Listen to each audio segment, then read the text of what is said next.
Kosovo je neraskidivi deo Srbije, dogodine u Prizrenu. Naručite naše majice na sajtu balkaninfo.rs. Dobar dan, poštovani gledalci, ovo je emisija Intervju u produkciji Balkan Info, ja sam Tešća Šanović. Naši današnji gosti su profesor dr. Miloš Dimitrijević, doktor astrologije, i gospodin Aleksa Noevski, astrolog. Gospodine Dimitrijeviću, mnogo se govori o novom svetskom poretku. Da li je tačno da ljudi koji kontrolišu ovaj svet, koji su vladari i senke, zaista se bave nekakvim okultnim ritualima u svojem vladanju? Da, tačno je. Ja sam govorio u nekim mojim emisijama, koje takođe možete vidjeti na YouTube-u, objašnjavajući novi svetski poredak i uopšte šta je to, kako je nastao novi svetski poredak i o čemu je tu zapravo reč. Sad, određene strukture ljudi, grupe ljudi u određenim organizacijama koje nikako nisu javne, dakle, nego su pod okriljem tajni, upravljaju određenim tokovima ekonomije, politike, novca, trgovinom uticaja i svakako poznaju određene okultne discipline, među njima nalazi se naravno i poznavanje divinacijskih disciplina, među kojima su astrologija, numerologija ili recimo radiestezija, i svakako po ugledu na neki stariji svet imamo to. Dakle, taj stari svet nekada je imao svoje savetnike, dakle, određeni vladari, faraoni, kraljevi imali su svoje konsilijeri, bi rekli Italijani, odnosno savetnike, kada da nešto urade, odnosno kada da nešto ne urade. I bili su jako cenjeni. Danas, naročito kod nas u Srbiji, mi imamo taj problem da je jednostavno astrologija konkretno stavljena na marginu društva, zato što je jednostavno samo društvo iznedrilo to da je danas astrologija sinonim za, recimo, poslednju stranicu novina, ili opet s druge strane nekakvu jeftinu zabavu ili čak pružanje neke jeftine nade.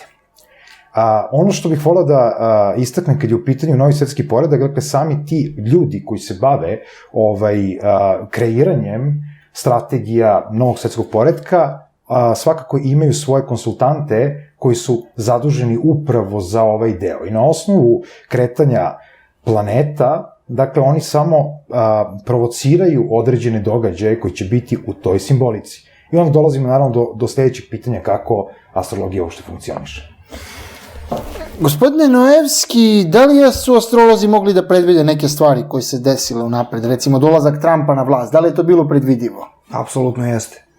Samim tim što astrolozi mogu da predvide određene tendencije nekad, a u slučaju dolaska Trumpa, eto, naši političari su kao predviđali Hillary, na primjer. Ljudi su više bili za Hillary, ali što se tiče politike, što se tiče stranaka i slično, cela poenta je da astrolozi mogu da predvide ko će doći, ali obično, u ovome je poenta priče što astrologija može da predvidi mogućnosti, odnosno tendencije. Sad,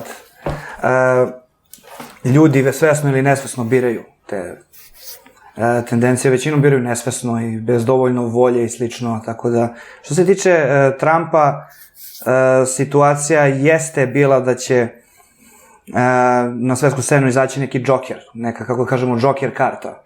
Pre svega sama reč Trump, bukvalno znači Trump, kao trumpet, truba, slično.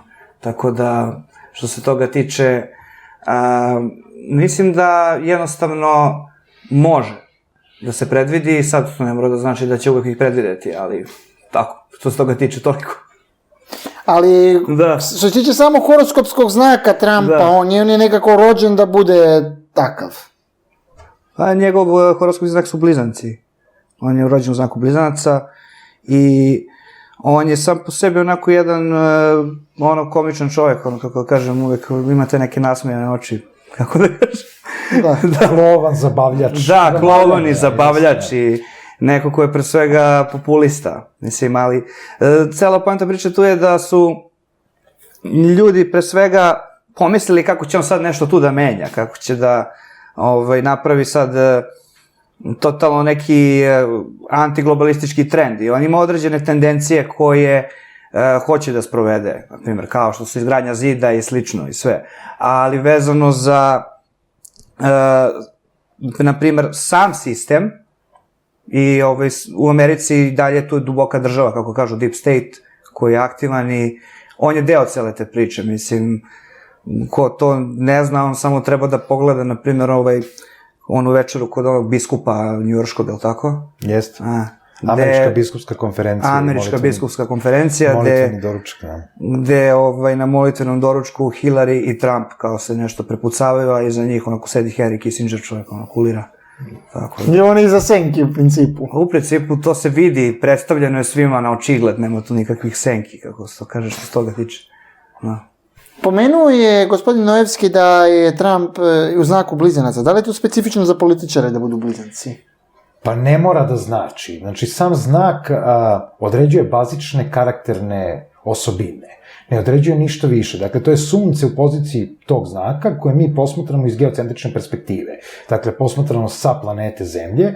Jednostavno, sunce se nađe u određenom sazvežđu koje mi možemo da vidimo, dakle, teleskopom kad pogledamo i kažemo, aha, sunce izlazi tu. Dakle, ono je zapravo u tom znaku. Nije karakteristično da političari nose znak blizanaca, ali je, recimo, karakteristično kad su u pitanju Sjedinjene Američke Države, koje su u znaku blizanaca i u znaku raka. Većina ljudi zna da je 4. juli, dan Sjedinjenih Američkih Država, dan nezavisnosti, međutim, njihov ascendent je vezan za sazvežđe Betelgez, koje se nalazi na 28. stepenu blizanaca. Betelgez kao takav predstavlja nebeskog lovca, Oriona. Dakle, ono što su Sjedinjene Američke Države astrološki, oni su zapravo nebeski čuvar, nebeski ratnik. I kao što možete primetite, ajde kažemo u 20. veku, Sjedinjene Američke Države se nameću kao dežurni žandar, dežurni mirotvorac. Dakle, gde god je neko ratište, eto Sjedinjenih Američkih Država da oni intervenišu, što smo mi mogli na svojoj koži ovde da osetimo, ali evo i sad trenutno kad je u pitanju Sirija, takođe Libija, određeni pučevi su jednostavno izazvani upravo tako su stvorene Sjedinjene Američke Države. Znači, Sjedinjene Američke Države u tom ratu za nezavisnost imaju upravo taj arhetipsku sliku blizanaca koje je u Orionu. Dakle, oni su ratom za nezavisnost dobili to i jednostavno oduvek su imali tendenciju da postanu svetski žandar. Od 1929. godine, posle one velike svetske ekonomske krize, dakle Big Depression, Sjedinjene Američke Države su i postale zvanično to i jedan od njihovih savjetnika, Paul Samuelson, je u svojoj knjizi Economics, koja ima 2 toma, dakle makroekonomija i mikroekonomija, rekao, bukvalno u nekom predgovoru, dragi moji Amerikanci, ako želite da vodite glavnu reč, morate voditi militarističku spoljnu politiku. I Sjedinjene Američke Države i dan danas to rade. Tako da, što se tiče znaka blizanaca, mi imamo zabavljače, imamo papit, kako bi rekli Amerikanci, odnosno lutke koje se pokreću, dakle njih pokreće neko drugi iza njih, a oni su zapravo predsjednici država. I to imamo konstantno, znači to nije samo Trump. Trump je možda najočigledniji primer, s obzirom da mu je sunce u znaku blizanaca, nije samo sunce. Imamo, dakle, većinu američkih predsjednika koji su zapravo marionete, koji su klovnovi, koji jednostavno predstavljaju državu, a zapravo donose one odluke koje su im servirane da treba da ih potpišu. Oni koji to nisu učinili, oni su završili u nekom atentatu, kao što je recimo JFK. Dakle, Kennedy je pokušao nekoliko puta da obstruira takve odluke i zato je završio kako je završio. A da li nekako astrološki može da se protumači njegov atentat? Da li imalo neku pozadinu sveta? Pa, postoji jedan tekst koji vaši gledaoci mogu da nađu na internetu, a to je da je Kennedy bio Lincoln. I to je zapravo bukvalno uticaj karme, dakle da je to ista figura. Imate brojnih sličnosti. Abraham Lincoln je takođe stradao u atentatu, i 2 predsjednika su dakle stradali u atentatu, jedan je bio Abraham Lincoln, drugi je bio John Fitzgerald Kennedy. On je stradao Lincoln u pozorištu koje se zove Kennedy, dok je Kennedy ubijen u automobilu marke Lincoln. Takođe, 7 dana pre atentata, Lincoln je bio sa svojom ljubavnicom u državi Maryland, u mestu Monroe, a Kennedy je bio sa Marilyn Monroe. Isti su datumi u razmaku od 100 godina kada jedan i drugi postaju predsjednici. Srednje ime njihovog zamenika i ime njihovog zamenika je potpuno identično i daje isti numerološki podatak. To su recimo fascinantne stvari, onako fenomenološki potpuno. Tih stvari ima preko 20 koji su potpuno vezane za isto. Čak Lee Harvey Oswald i James Wilson Booth imaju identičan broj slova. I kad saberete ta slova, dobijete potpuno identično. I obojica su rođeni 100 godina kasnije. Znači, i jedan i drugi razmak i tačno 100 godina. Tako su to neke fenomenološke stvari koje astrološki mogu da se odrede. Takođe, određeni mudani uticaji u tom trenutku kada je, dakle, Kennedy ubijen, bili su takvi da jednostavno ugroze vladara Sjedinjenih Američkih Država. U mundanoj astrologiji, kada kažemo vladar, bez obzira da li je to premijer, predsjednik, kralj, knez, uvijek gledamo sunce. Znači, sunce u horoskopu države će uvek predstavljati vladara. Kada se sunce nađe u određenom aspektu, mi to zovemo recimo okultacija, dakle zvezda u okultaciji, pa se prosto sunce nađe tu ili u nekim nepovoljnim aspektima, a tiče se horoskopa države, često se dešava, dakle, da imamo atentat ili naglu smrt predsjednika ili nagli prekid mandata. Recimo, to smo imali kod Nixona. Afera Watergate je potpuno astrološki izanalizirana i tačno se vidi, dakle, sunce koje se nalazi u takozvanom T kvadratu, sunce Sjedinjenih Američkih Država, gde jednostavno predsjednik je prinuđen da podnese ostavku. I jednostavno zemlja ulazi u novi proces, njegov zamenik ga samo, ajde kažemo, zamenjuje privremeno i ulazi se u novi izborni ciklus da bi se ponovo izborilo mesto za predsjednika. Kad je u pitanju Sjedinjena Američka Država. Znači, imamo atentate na kraljeve, mi smo recimo imali te 34. godine, kralj Aleksandar je ubijen u Marseju i nije on slučajno rekao čuvajte mi Jugoslaviju. Ljudi su mislili da to možda ima veze sa nekim njegovim pretpostavkama da se neće vratiti. On to nije pretpostavio, on je maltene znao, ali je morao da ode. I jako mnogo takvih situacija, pa ajde kažemo najskorija, jeste Zoran Đinđić. Znači, kao u tom trenutku vladar Srbije, 12. mart, martovske ide, o tome ćemo posebno pričati. Nastradao je 2003. godine u atentatu. Sad, mnogo je spekulacija oko toga, ko stoji iza tog atentata, šta se zapravo tu desilo, ali jednostavno kad pogledate horoskop Zorana Đinđića, trenutne tranzite, progresije i horoskop Srbije, u tom trenutku vi jednostavno pravite paralelu koja je očigledna za poznavaoce astrologije. Znači, kako dolazi do samog atentata. Možda je bitno teško da objasnimo gledalcima šta je zapravo astrologija, to nije nikakva veština gatanja. Naravno, evo imat ćete prilike, gospodine Dimitrijeviću, da se vratimo na kolegu Noevskog. Puno se govori u medijima o prelasku iz doba ribe u doba vodolije. Šta je to i šta su ta u stvari doba i šta nam to donosi? Pa, u medijima je dosta dezinformacija što se toga tiče, kao i obično, pa tako da što se tiče prelaska iz doba ribe u doba vodolije, mi smo i dalje u dobu ribe, u određenom smislu. Znači, doba vodolije će nastupiti tek kroz par stotina godina, u potpunosti. Jednostavno, ljudi su verovali prvo da će 2001. da bude smak sveta, pa 2012.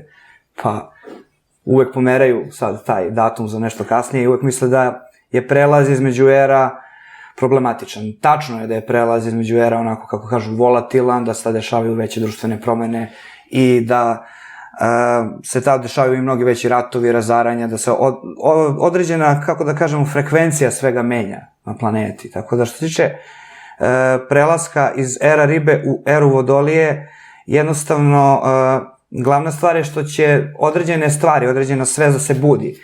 Era ribe je u određenom smislu era laži, pošto je ona bila vezana za ove ili one, kako da kažem, religijske fanatizme, bukvalno.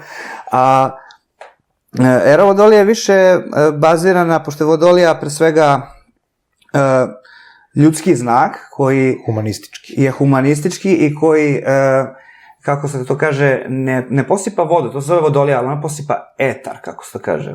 Taj čovek, on nosi, kao da kažemo, etar i uticaj ere Vodolije već postoji. On već postoji u poslednjih par stotina godina i od kad je takozvano novo doba ili moderno doba u sve većoj meri. I to je pre svega vezano za naučni razvoj, se pošto Vodolijom tradicionalno vlada Saturn, a u modernoj astrologiji vlada pre svega Uran, koja je planeta svega novog i uglavnom je to vezano za naučna dostignuća, modne trendove, sve ono što je vezano za inovacije, ali što se tiče negativnog arhetipa i za revolucije i za neke, kako se to kaže, destruktivne nagle promene. Tako da što se tiče ere Vodolije, mediji dosta dezinformišu. Ima samo po koje neke, kako kažemo, informacije koja može biti polutačna, većina toga je totalna glupost. Što se tiče uopšte tih priča vezano za to šta će da bude, kad će da bude. Svi su mislili da je era Vodolije počela 2001. a zapravo nije. Jednostavno, nije tek tako, mislim. Prosto rečeno, era riba je vezana pre svega za na primer, evo, možemo to ovako predstaviti. Kakva je uloga žene u eri riba? Uloga žene u određenoj eri se gleda kroz suprotan znak od onoga u kom je sama era, suprotno od ribe je devica. Šta je bilo najbitnije u poslednjih 2000 godina, uglavnom za ženu, nego da bude devica pre braka. Tako da, a sada se to menja preko puta Vodolije je lav, tako da nije čudo sa sve većim uticajem vremenskim, da žena sve više želi da preuzme vlast, sve više se ponaša kao lav. Znači, to će doneti između ostalog taj prelaz u doba Vodolije. Pa, to je jedna od stvari samo, što se tiče samog prelaza, to je jedna jako sveobuhvatna tema, koja na neki način ljudi neće isto gledati na realnost u eri Vodolije kao što su gledali u eri riba. Znači, totalno će se promeniti određene stvari. Naprimjer, iz prelaska ere Ovna u eru ribe, to je bilo tačno otprilike oko rođenja Hristovog. Pre svega era Ovna je bila era koja je uzdigla Rimsku republiku i tad se Rimska republika transformisala u carstvo. A u eri riba Rim je prihvatio hrišćanstvo, posle toga i za vreme toga otišao u pad, kako se to kaže. I što se tiče same ere Ovna, ona je bila vezana više za, tako je to, rat, akciju i sve, dok era riba je onako dosta komplikovanije, to je posljednji znak. A kakve su razlike u međuljudskim odnosima, recimo, kakvi su međuljudski odnosi bili sad u eri ribe koji smo imali? Pa dosta komplikovani su, dosta prevara, laži, kako se to kaže, ako se gleda onaj negativan arhetip, ali dosta je bilo akcenata na sistemima verovanja, na religiji, na svemu onome što je vezano za znak ribe. Pre svega to su same, kako se to kaže, i te neke iluzije vezane, na primjer, za Neptuna, koji je onako vladar u modernoj astrologiji vezano za ribe, pored Jupitera, ali takođe vezano i za, kako se to kaže, religiju, vezano, dosta je bilo akcenata na religiji, pre svega. Gospodine Dimitrijeviću, kako vi tumačite mogući prelazak u buduću epohu? Pa vidite ovako, Aleksa je potpuno u pravu, dakle mi se još uvijek nalazimo u eri riba, precesijona tačka nalazi se na trećem stepenu trenutno. Dakle, mi prema tome određujemo doba. Šta je uopšte precesijona tačka? Dakle, tačka precesije jednog doba koji ide unazad, dakle ne ide unapred, dakle nego se vraća. I kad budemo stigli do 29-59 stepeni Vodolije, otpočeće ta era. I ona će otprilike početi za neki 260 godina, iako ovaj period, takozvani tranzicioni period, ima jednu specifičnu vrstu frekvencije, odnosno vibracije koja se naziva kvantni skok. Dakle, prethodnih 10 godina stalno slušamo o tome kako ljudi pričaju o nekom kvantnom skoku u svesti,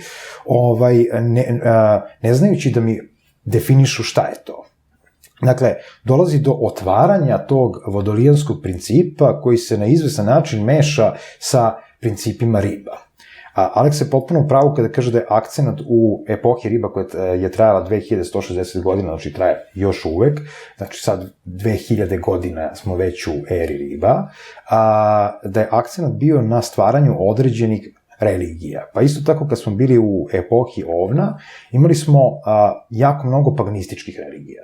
Znači, paganizam je bio dominantan u zavisnosti gde smo se nalazili, recimo kod nas je taj slovenski panteon, pa onda jednostavno imate nordijski panteon, pa grčki, pa rimski i tako dalje. Da, sam koncept prema religiji se promenio. A onda imamo uzdizanje monoteizma, takozvanog monoteizma, dakle stvaranje određenih religija koje će zameniti ovaj stari arhetip i jednostavno imaće bukvalno jedan karakter pseudomita. Dakle, osnova tih starih religija je uvek bila mitologija. U ovom slučaju, kada su u pitanju monoteističke religije, dakle, tu više nema konkretnog mita, nego jednostavno dolazimo do toga da svaka religija nosi neke svoje svete spise u kojima je zapisana neosporiva istina. I onda kad vi, kao običan čovek, pročitate te svete knjige, vi imate utisak da je to veći mit od onog mita koji ste imali recimo u doba Rima ili doba Starog Egipta. Jednostavno nekako vam je realnija ta priča egipatskih bogova, nego jednostavno da čitate Kuran, Bibliju, Toru, šta god, nekakve priče iz tog okvira. U tom kontekstu javlja se taj moderni vladar znaka riba, dakle Neptun, koji je između ostalog otkriven 1846. godine i koji je prilikom svog otkrića doneo određene revolucije. Dakle, manifest komunizma, recimo, baš primer za to. I to je jedna bajka koja jednostavno je neodrživa. Znači, imamo sisteme koji su potpuno neodrživi i stvaranje instant religija. Druga polovina 20. veka dovela je do toga da jednostavno se stvori jako mnogo instant religija. Kažem instant zato što su bazirane na nekim sporadičnim pričama koje se nastavljaju na mitološke karakteristike starih religija. Nakon toga imate recimo pojavu Sajentološke crkve.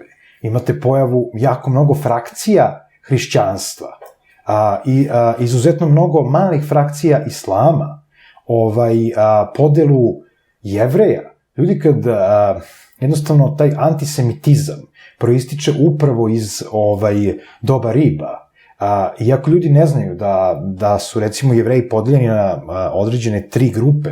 Dakle, mi imamo ortodoksne Jevreje, kojima jednostavno Sveta knjiga nalaže da su oni nebeski narod koji ne bi trebali da imaju državu, dakle da moraju da žive sa svima. Onda imate cioniste koji su potpuni nevernici, koji žele svoju državu i svoj uticaj. Imate jako mali broj, ali to su ortodoksni Jevreji nacionalisti.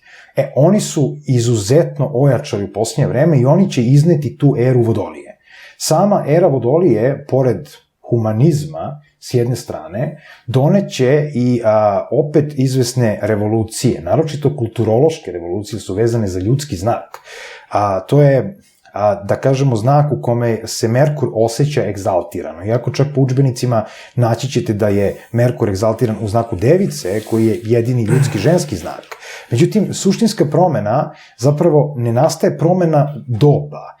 Mi smo imali suštinsku promenu apropo uloge žena 21.12.2011. Dakle, ne 12. kao što su prema majanskim kalendarima, odnosno majanskom kalendaru predviđali nekakav smak sveta, restart planete i tako dalje, nego jednostavno imate prelazak Regulusa, to je sunce svih sunaca, u jedini ljudski ženski znak kreativni, a to je znak Device i jednostavno uloga žena od lava, gde smo imali 2160 godina mušku vladavinu, prelazi u to.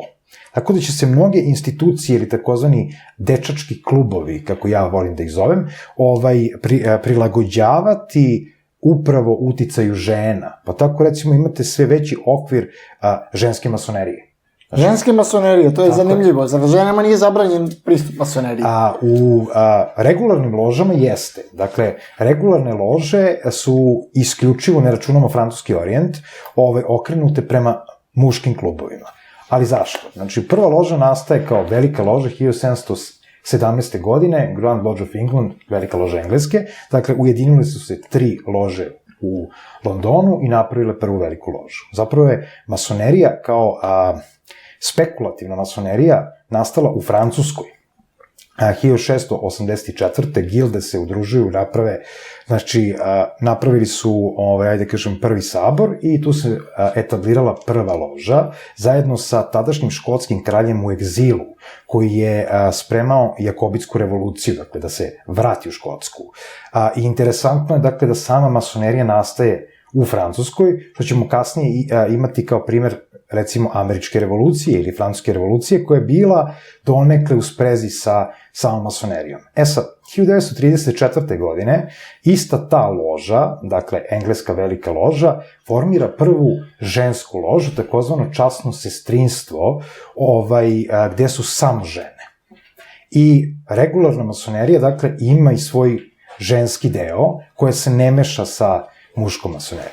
Međutim, interesantan podatak dešava se u julu 2018. godine, kada velika loža engleske donosi dekret koji glasi: ukoliko brat želi da postane sestra, mi ćemo mu to omogućiti i on će zadržati status u loži. Molim? Šta to znači? Ne razumem. To znači da ukoliko se neko osjeća kao žena, a pritom je pripadnik masonerije regularne, on će imati mogućnost da promeni pol i da zadrži status u loži. Šta vam je to nego da imate jednostavno ženu unutar muške lože? Takođe, sve više se javljaju mešovite lože po uzoru na francuski orijent i na takozvane bočne redove francuskog orijenta, kao što su Memfis, Mizraim i rituali koji potiču od drevnog Egipta, dakle, takozvane operativne masonerije. Ta operativna masonerija, ona je najstarija masonerija i po nekoj legendi o Hiramu, ona postoji već poslednjih 4-5 hiljada godina. Zanimljivo, znači, te stvar sa LGBT populacijom i transseksualizmom je prodlila i čak i u masoneriju. Ja nekako imam utisak da je ona uvek bila prisutna, ali da se o tome nikada nije pričalo javno. Da je homoseksualizam zapravo u ovom trenutku oruđe novog svetskog poretka kako zauzeti određene stubove moći. I to je ono što nas čeka i u ovom nekom budućem periodu. Dakle, te neke velike konjunkcije koje su ispred nas, doneće svakako jako velike promene na tom globalnom, odnosno mundanom planu, i to treba spomenuti. Dakle, velikih konjunkcija nema mnogo. Kada kažemo velike konjunkcije, mislimo na aspekture sporih tranzita, dakle, sporih planeta. U principu imamo lične planete, dakle, 2 svetla, ona su jako brza. Sunce i mesec se kreću izuzetno brzo. Mesec prođe jedan znak astrološki za 2,5 dana. Suncu treba mesec dana da, dakle, prođe jedan znak. Imate Merkur, Veneru i Mars koji su sporiji. Jupiter i Saturn su još sporiji. Dakle, Jupiteru treba godinu dana da prođe jedan znak, Saturnu 2,5 godine da prođe jedan znak, i onda imate takozvane transcendentne planete, one koje nisu vidljive golim okom, Uran, Neptun i Pluton, kojima treba jako mnogo. Uranu 7 godina, Neptunu 9 godina, Plutonu 20 do 22 godine da prođe kroz jedan znak.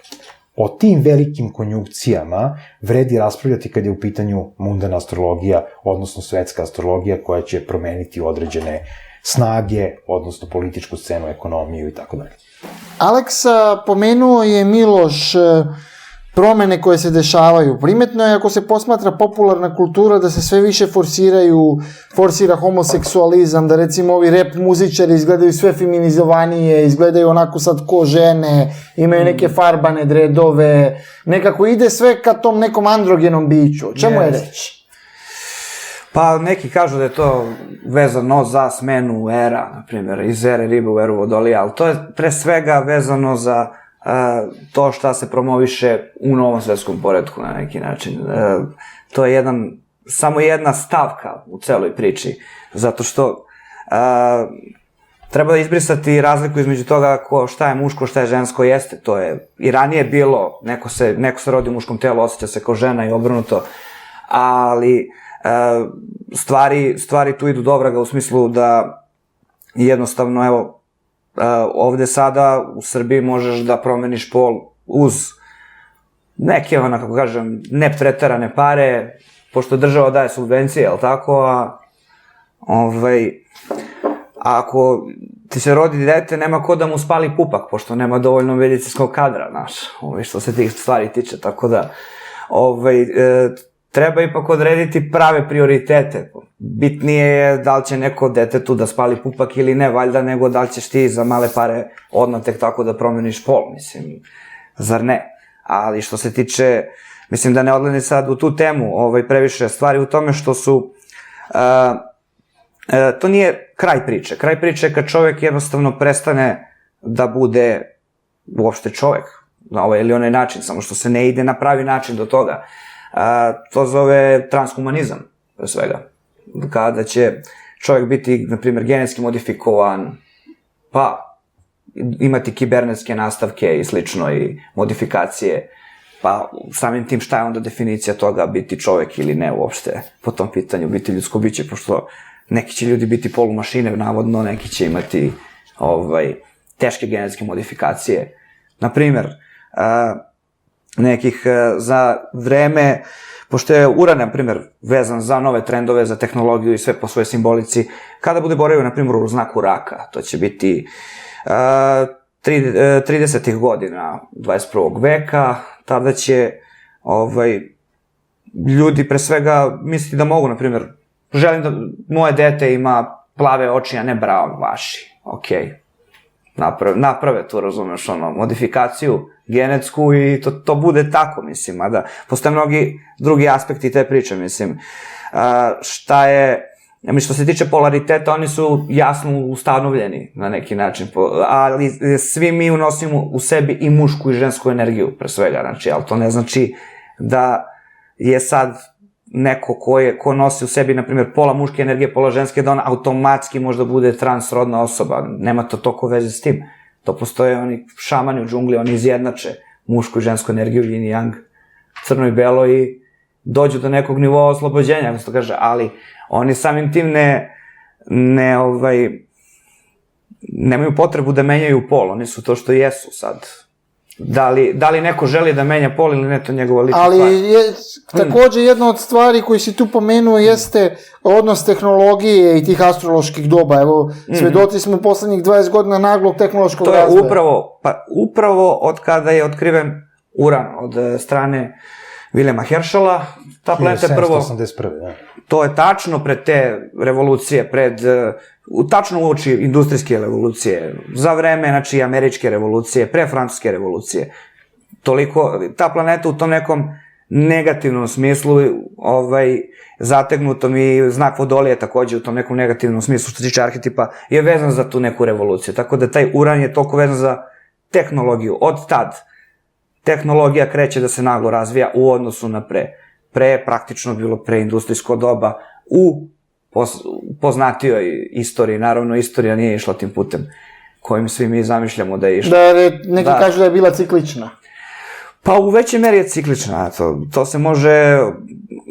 To se može vidjeti na primjeru više zemalja. Evo, navešću primjer Kine, pošto sam tamo i bio prošle godine i svi naši, na primjer, očevi, većina naših očeva i dedova misli da je Kina bila uvek bedna, da su uvek bili gladni, bedni, da nisu oni imali sad standard života kao mi, a zapravo kineska istorija je takođe veoma ciklična, oni imaju period, na primjer, proleće i jeseni, bukvalno, sva 4 godišnja doba, kako imaš godišnja doba, tako i Kina ima svoj period. Na primjer, kad je zima, oni su u padu kao civilizacija, kad je proleće, leto, oni su u usponu, i sada, na primjer, se vraćaju na neki nivo na kome su bili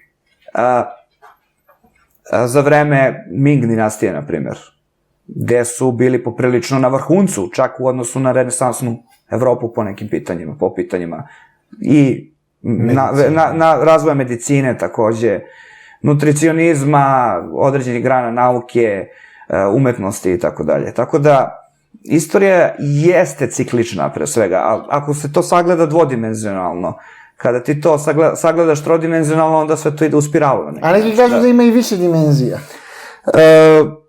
Pa dimenzija ima definitivno više nego što mi mislimo. Mi znamo samo eto kao 4 dimenzije, x, y, z i vreme. Sad. Zapravo ih ima 10. Zapravo ih ima više. Preko, da se neko misli 5. dimenzija, 6., 7., 8., zapravo ih ima, neko kaže 9, neko 10, ja mislim da ih isto ima, da je broj dvocifren u svakom slučaju. Zašto kažete da ima 10 dimenzija? Da. Pa, to je nekako poslednje otkriće koje datira iz poslednjih godina 20. veka. Dvojica francuskih astrofizičara proučavali su Sunčev sistem, galaksiju Mlečni put i generalno galaksije. Zapravo, shvatili su da je sve jako uređen sistem. Znači, vi kad pogledate, bez obzira na neke priče, da li je Zemlja ravna ploča ili jednostavno se sve vrti oko Zemlje i tako dalje, kad pogledate Sunčev sistem, odnosno model koji mi imamo kao prihvaćen model, vi imate 10 planeta, ne računam pojas asteroida. I svaka nosi određenu dimenziju. Svaku možete da povežete sa određenim dimenzijama. U fizici današnjoj mi imamo, dakle, 3 dimenzije koje su nam prihvaćene. I to su jednostavno vidljive dimenzije. Sad imamo 4. i 5. dimenziju, prostor i vreme. Da. Koji su kao vremenski kontinuum.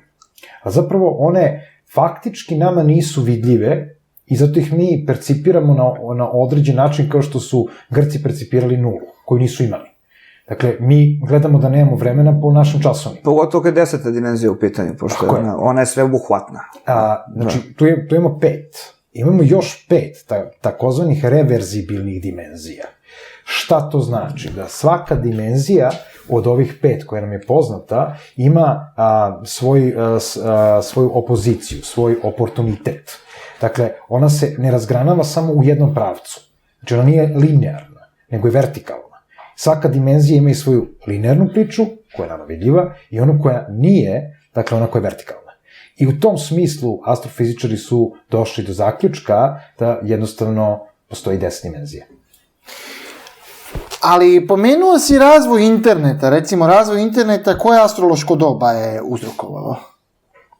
Pa internet se najviše razvio na masovnom nivou 90-ih godina, od trenutka, pogotovo od trenutka kada je planeta Uran ušla u znak Vodolija, znači u svoje sedište. Tada je to eksplodiralo, kako se to kaže. Tada je upotreba od 95. 6. godine se računa, znači od 96. pa nadalje, upotreba interneta je postala omasovljena, mada je internet postojao i pre, ali dok je Uran bio u znaku Jarca, internet se više koristio u tom nekom vojnom sektoru, na primjer u Sjedinjenim Američkim Državama, i tek onda je prešao u mirnodopske svrhe. Ta tendencija da neka tehnologija, odnosno da neko naučno dostignuće pređe iz vojne svrhe u civilnu, to se ponavlja kroz istoriju vezanu za mnoga dostignuća i otkrića. Na primjer, ovo sad što nam sledi je vezano za sve one robote koji se koriste, na primjer, u Sjedinjenim Američkim Državama i u drugim državama u vojne svrhe. Određene mehaničke konstrukte koji su nastali i osposobljene za upotrebu za vreme Urana u ovnu, koji je bio period pre svega prethodne decenije. Da, treba definitivno istaći da kompletna tehnologija je uvek vojno ispred civilnog. Dakle, ona se testira u vojnim okvirima, znači kompletna tehnologija. Recimo imamo sada upotrebu digitalnog doba, imamo obnovljive izvore energije. Sve to oprobano pre 20 godina ili čak 30 godina. Da. U tehnološki razvijenim državama njihova vojska je jednostavno to bazirala na eksperimentu. I jednostavno kada dolazi do omasovljavanja korišćenja te tehnologije, mi imamo upravo upliv određenih planeta koje su humanističke. Pa tako recimo Merkur, koji je brza planeta, uvek mora da napravi aspekt kada se to popularizuje. Pa tako imate recimo Uran koji ulazi u znak Ovna, On je već bio u znaku ovna, ulazi u znak bika. Ne, sad ulazi u znak bika. Međutim, kada je ušao u znak ovna, dolazi do upotrebe takozvanih obnovljivih izvora energije. Zašto? Pa zato što sam znak ovna je vezan za Marsa i to je energetski nosač. Dakle, sve što je vezano za energiju nalazi se tu. Uran kao tehnologija, upotreba nove tehnologije, dakle uran u znaku ovna, u civilne svrhe, dakle dolazi do toga da jednostavno ljudi se okreću fotovoltaicima, takozvanim obnovljivim izvorima energije, kažem takozvani, zato što to još uvek nije potvrđeno. Tu postoji izuzetan problem. Znači, kad imate, recimo, fotovoltaik, ne znam da li gledalci znaju šta je. Šta je to? Možete prvo da ukratko objasnite. Fotovoltaik je fotoćelija. Dakle, vi imate punjenje fotoćelije putem sunčevih zraka, navodno, koje kasnije služe kao baterija, akumulator za proizvodnju električne energije, odnosno struje ili, recimo, grejanja, tople vode i tako dalje. Pitanje je koliki je indeks zračenja kada je u pitanju fotovoltaika. Šta ona sadrži? Od čega se pravi ta ćelija? Znači, ona se pravi od materijala koji nisu biorazgradivi. Dakle, ne mogu biti ekološki. Ista je priča i sa vetroparkovima. To menja biodiverzitet. Biodiverzitet direktno utiče na klimu. Dakle, klimatske promene koje imamo, one mogu biti antropogene baš zbog toga. Iako generalno, s moje tačke gledišta nisu. Ima svoje razloge i svoje argumente zašto. Naravno, pošćemo o tome kad budemo pričali klimatske promene. Ali sam uran, koji sad, kako Aleksa kaže, ulazi u znak bika, dakle on je već dotakao bika, pa se vratio nazad, ušao u znak ovna, on će doneti izuzetno velike promene u kontekstu finansijskog sistema. Zato što bik prevashodno predstavlja finansijski sistem globalni, države, pojedinca. I u tom okviru, u narednih 6 do 7 godina desit će se, znači, njegovog boravka u znaku bika, svakako izuzetno velika promena kada je u pitanju finansijski sistem. I to smo već počeli da dobijamo. Znači, sve ovo što imamo sa Bitcoinom, sa kriptovalutama, sa načinom trgovine gde jednostavno vi kupujete internetom. Dakle, da, apsolutno. Potom imate upotrebu kartica u širem smislu sklanjanje keša. Znači, nema više papirne valute, jednostavno sve je na plastiku, kako naš narod plastično kaže, jel? Pa čak dolazi od toga da se i to izbacuje iz upotrebe i da jednostavno ličnim dokumentima kupujete sve, ulazite u prevoz, što recimo već postoji, Velika Britanija to već ima, znači vi sa ID-em, odnosno sa ličnom kartom, imate sve preko toga. Imate prosjake u Kini, evo, Aleksa je bio tamo, u Singapuru koji se smatra Smart Region, znači prvi Smart Region nije Smart City samo, prosjek drži QR kod, znači na telefonu i jednostavno ljudi mu prilaze... QR kod, da. Da, znači QR kod i ljudi prilaze i isto tako samo skeniraju QR kod i ostavljaju mu novac. Samo se čujemo ting, ting, ting, ting, ting, ting. Znači, jednostavno, cash valuta izašla iz optice čak i kod takvih struktura. A to je sve uran u znaku bika. I ono što će se desiti, to je eksplozija, dakle, nekakvih novih sistema i svakako... Novih načina plaćanja, isto. Uništavanja ovog koji sada poznajemo. Ja prosto ne bi da plašim nekoga, ali ovu ekonomiju koju sada poznajemo, za 7 godina bit će daleka prošlost. I ne samo ekonomiju, bankovni sistem, sistem osiguravanja. Da, želeo bih baš da se nadovežem na to. Uran je uvek nešto predstavlja, znači, novo, revolucionarno, a bik nije samo znak koji je vezan za novac, on je vezan i za, pošto je to zemljani znak, on je vezan i za određene te materijalne vrednosti, pre svega. Takođe i za hranu, tako da određena količina genetski modifikovane hrane će se uvećati, ali će se otkriti i da nije 100% sva genetski modifikovana hrana loša i destruktivna, mislim. Čak i to, bit će mnogo iznenađenja na polju skandala vezano za genetski modifikovanu hranu, korporacije koje tu hranu proizvode, ali takođe i nekih stvari koje ljudi tu ne očekuju, na primjer. Pošto, naravno, biće ekspanzija što se tiče organske hrane, uporedo sa ekspanzijom genetski modifikovane, ali desit će se određene stvari koje ljudi neće očekivati. Naprimjer, ljudi neće očekivati da neko za nekog za koga se smatra da proizvodi zdravu hranu, da to zapravo nije zdrava hrana, niti da odgovara pravim standardima organske hrane. Dok, na primjer, postoji čak i genetski modifikovana hrana koja može biti korisna, samo, nažalost, ona nije većinski takva. Što se tiče zemlje, na primjer, zemlja znak, i kao što je već rečeno vezano za obnovljive izvore energije, samim tim što je big zemljani znak, može doći do otkrića nekih vezano za obnovljive izvore energije na nivou geotermalne energije i na nivou zemlje, upotrebe tog vida, pre svega, energije. A što se tiče novca, pre svega, to je problematično, zato što će ceo sistem, ljudski sistem vrednosti će da se menja uporedo sa tim, kako se to kaže, uporedo sa tom ekspanzijom elektronskog načina plaćanja i slično. Poslovanja, da. Poslovanja, pošto, evo, mislim, nije isto, na primjer, kad ti neko, evo, banalno, kad ti neko nešto duguje, ti moraš da se nađeš sa njim ovde, da ti onda keš, na primjer, eto, u Kini, pošalje ti SMS, slično i gotova priča. Tako da sve to ima svoje pozitivne i negativne strane. Na primjer, neko ko ima lakši odnos, ko ima manje ozbiljan odnos prema novcu u elektronskoj formi, to neće baš biti najbolje za njega. A dok neko ko zapravo tako može sebi da skrati ono vreme koje mu je potrebno za hendlovanje keša, kako se to kaže, on može da poprilično dobro da se snađe onda kada elektronski novac bude bio više dostupan i ovde. U Kini to je već tako, mislim, oni dalje imaju keš.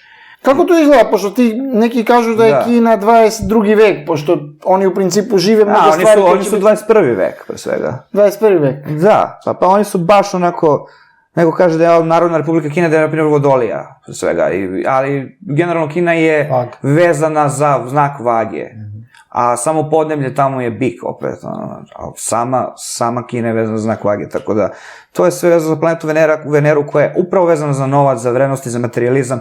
Oni jesu dosta, kako kažu, više materialistički orijentisani u tom smislu, bitan im je taj, kako da kažem, pristup novcu i oni žele da se toj temi odnose sa lakoćom u nekom smislu, kako da kažem, znači nema tu neke težine, tako da samo ponovi, izvini. Živeći u Kini ti si mogao da primetiš neke stvari koje će tek biti primenjene u ostatku sveta. Neki kažu da novi svetski poredak u Kini primenjuje stvari za budućnost. Recimo, puno se govori na internetu. Da, svi misle kako je Kina, mislim, mnogi ljudi ovde misle kako je Kina nešto kao sad antiglobalistička, ona je zapravo model određenog vida globalizacije, zapravo ona prednjači u mnogim stvarima koje su vezane za globalizacione procese. Pre svega vezano za elektronski novac, pre svega isto vezano za to da su kamere svuda, na primjer, može da vam se desi da kao izgubite novčanik i u Kini oni će naći taj novčanik ako ga spaze i vratit će vam, znači neće niko to da krade, na mestima, zašto se sve snima. Da. Tako da ne može se čovjek prema tome odnositi samo crno ili belo. To su određeni procesi koji su takvi, koji će, naravno, oni će doći ovde, ali Kina na neki način prednjači u tome, zato što,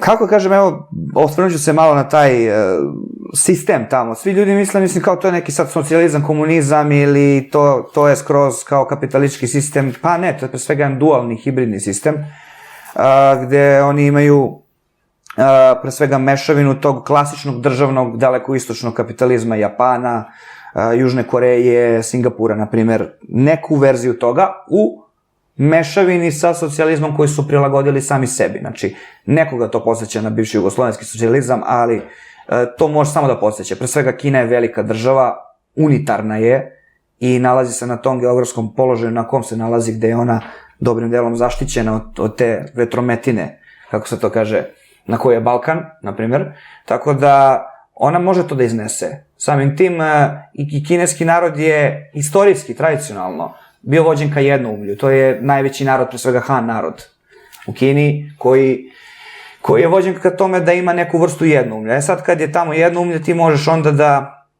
u većoj meri sprovodiš određen zakon i određene promene istog i slično. Tako da su... Cela ta dalekoistočna tendencija ka novim tehnologijama, ka tome da oni malo budu čak ispred zapadne Evrope i Amerike u tome, barem što se tiče te masovne upotrebe tih tehnoloških otkrića, to je njihova opšta tendencija, to nije vezano samo za Kinu.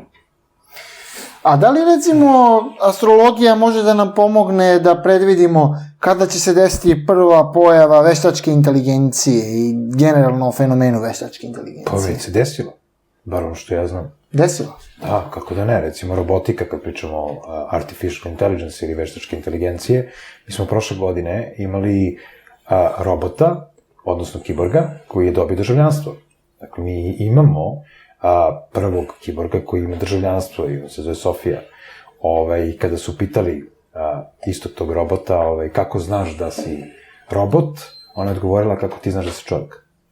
Jako inteligentan odgovor. Jako inteligentan odgovor. Dakle, veštačka inteligencija već postoji. Ona se primenjuje i kod, recimo, mobilnih telefona. Evo sad možete vidite određene marke mobilnih telefona, da ne reklamiram ovde, koje imaju upravo taj poboljšana veštačka inteligencija koja prati, recimo, otkucaje vašeg srca, pritisak, gde šetate, kako šetate, da ste na usponu, da li niste, znači, vaše funkcije sna, koliko vam traje REM faza, koliko je NREM i tako dalje. Znači, jednostavno, veštačka inteligencija koja je prilagođena takvim uređajima, ona već postoji, ona je u okvirima vojne industrije, postoji poslednjih 20 godina. I to je sigurno tako. Kada odete, recimo, u Singapur, to je svet za sebe, ja sam imao prilike da vidim to, jednostavno tamo je sve, što kažu, na dugme ili na pogled. Na pogled? Na pogled. Bukvalno, znači kao ako ste imali nekada iskustvo u VR-u, znači virtual reality, bukvalno tamo pogledom upravljate određene stvari. Tako i ovde. Znači, to je ono što smo gledali u nekim naučno-fantastičnim filmovima sa upotrebom skeniranja rožnjače ili upotreba da jednostavno pogledate u neki objekat i iz tog objekta izađe opet neki tekst ili nešto što taj objekat ima percepciju. I vi konstantno komunicirate sa veštačkom inteligencijom. Tako da, veštačka inteligencija je već tu. Znači, ona se faktički odomaćila u senci onoga što smo imali arapsko proleće i boravak Urana u znaku ovna, koje je jednostavno donelo određene revolucije kada je u pitanju Afrika. Često, recimo, Afriku određeni astrolozi vezuju za znak raka. Po meni je ona potpuni ovan. I mislim da je to vrlo dokazivo kada je jednostavno ovan ušao u znak, odnosno kada je Uran ušao u znak ovna, dešavaju se revolucije, kako na istoku, tako i kada je u pitanju Afrika i onda imamo... Da, arapsko proleće pre svega, da. Tako da, vrlo je dokazivo astrološki, kako uopšte predvideti događaj. Događaj je teško predvideti u smislu gatalačkih veština, svaka čast onome ko to ima ili neku vrstu vidovitosti. Astrologija nije bazirana na tome. Astrologija je jezik. Znači kao arapski jezik, na primjer. Sad smo pomenuli arapsko proleće. Isključivo jezik. Recimo ti, Tešo, možeš da znaš arapski, ja ga ne poznajem, tako, ja uzmem dokument, dam ti i ti ukoliko poznaš ti mi prevedeš šta tu piše. Za mene je to nekakav rukopis ili nekakve slike koje ja ne umem da rastumačim, ali za onoga ko zna da rastumačim, on vrlo dobro zna šta tu piše. Sad, razlika između dva prevodioca istog jezika može da bude frapantna. Znači, u tome je dar za to i s druge strane poznavanje duha jezika. Dakle, astrologija kao jezik hermetizma jeste vrlo vezana, dakle, za taj deo dar, da prosto osoba može da se bavi time i s druge strane poznavanje ili banalno rečeno kilometraža u tome. Šta nas očekuje narednih godina? Recimo, neki pominju da nas očekuju određene stvari, recimo u narednih godinu, dve, koje će promeniti svet. Pa, vezano za svet, eto, sledeća godina je godina kada će se dogoditi velika konjunkcija između Jupitera, Saturna i Plutona. I ta trostruka konjunkcija se dešava prilično retko. Pretprošli put kad se to desilo, to je bilo 1939. Prošli put 1984. I svi znaju šta se desilo posle 1939. 1984. tad, na primer, je bilo jedno veliko komešanje u Sovjetskom savezu, posle čega je Sovjetski savez ušao u, kažu, posle perestrojku i u svoj pad, manje više, mislim, ali tačno u to vreme ljudi, na primjer, nisu znali uopšte da su određene nuklearne podmornice, jedna američka i jedna ruska, bile, kako da kažem, kao zapete puške i da je Treći svetski rat mogao da izbije. Sad, ne mislim, niti predviđam išta po tom pitanju da će sad da će sad da bude neki veći sukob, ali ono što nas sigurno čeka, što je već pomenuto, jesu te neke drastičnije ekonomske promene, pre svega vezano i za povratak, pošto je uran već ušao u bika, znači da se nadovežem za to. Sledeća ekonomska kriza će biti sigurno, sad kad, to je nešto što ne bih detaljno da predviđam, ono kako se to kaže. Ali postoji mogućnost da to bude sledeće godine. Postoji mogućnost da tada započne ono što će da vodi u sledeću veću ekonomsku krizu. Znači, pre svega, ne radi se o tome, radi se pre svega o određenim strukturama. To je konjunkcija Jupiter, Saturn, Pluton se nalazi u znaku Jarca i Jarac je vezan za strukture državne vlasti, za određene, kako se to kaže, više ešalone vlasti i za sam vrh na neki način u tom smislu, tako da će tu oni koji već imaju vlast zapravo da je konsoliduju.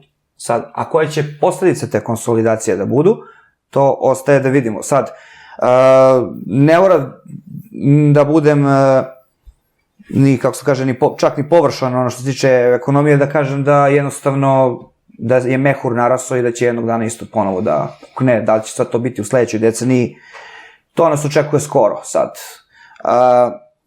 Hoću samo da se vratim na to šta astrolozi, mogu da predvide. Cela poenta priča je da to nije predviđanje, da to kao što je kolega rekao jezik.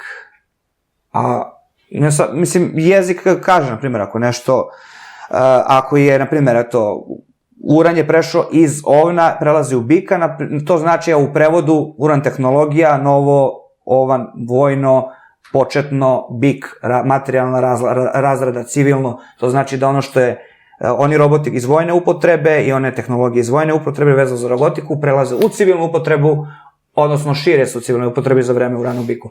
Ali, što se tiče same prognoze, jednostavno, mrav može da ide ovako, staviš ruku, on skrene levo. Dobro, to jeste jasno da je predvidivo, ali takođe ono što bih htio da te pitam tu jeste, kada možemo očekivati neku jaču interakciju između ljudi i robota? Pominjao si transhumanizam, da li nekako ti ciklusi koji si pominjao urana će uticati na primjenu tih tehnologija? Sledeći veći skok te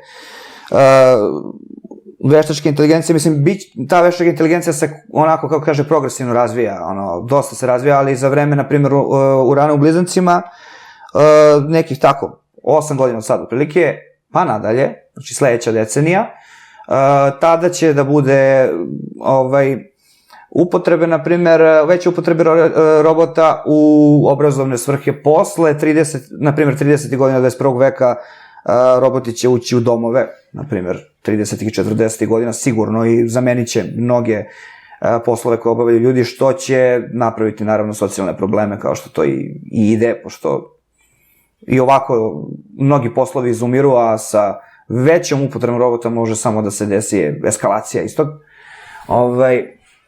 Tako da što se tiče generalno tih prognoza, znači nije to sad bacam pasulj, gledam u pasulj, gledam u plećku, nego jednostavno postoje određene stvari koje se znaju. Zna se da će 2 i 2 da bude 4, pa sad nema tu neke filozofije po tom pitanju.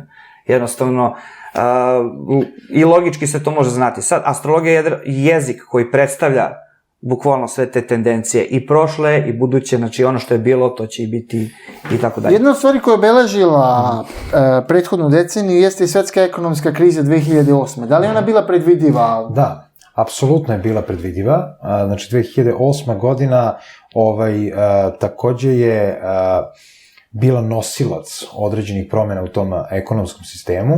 Čak 2011. godine, kada su brojni ekonomisti pričali o tome da je kriza gotova, ja sam bio jedan od onih koji je rekao ne, nego je tek u povoju.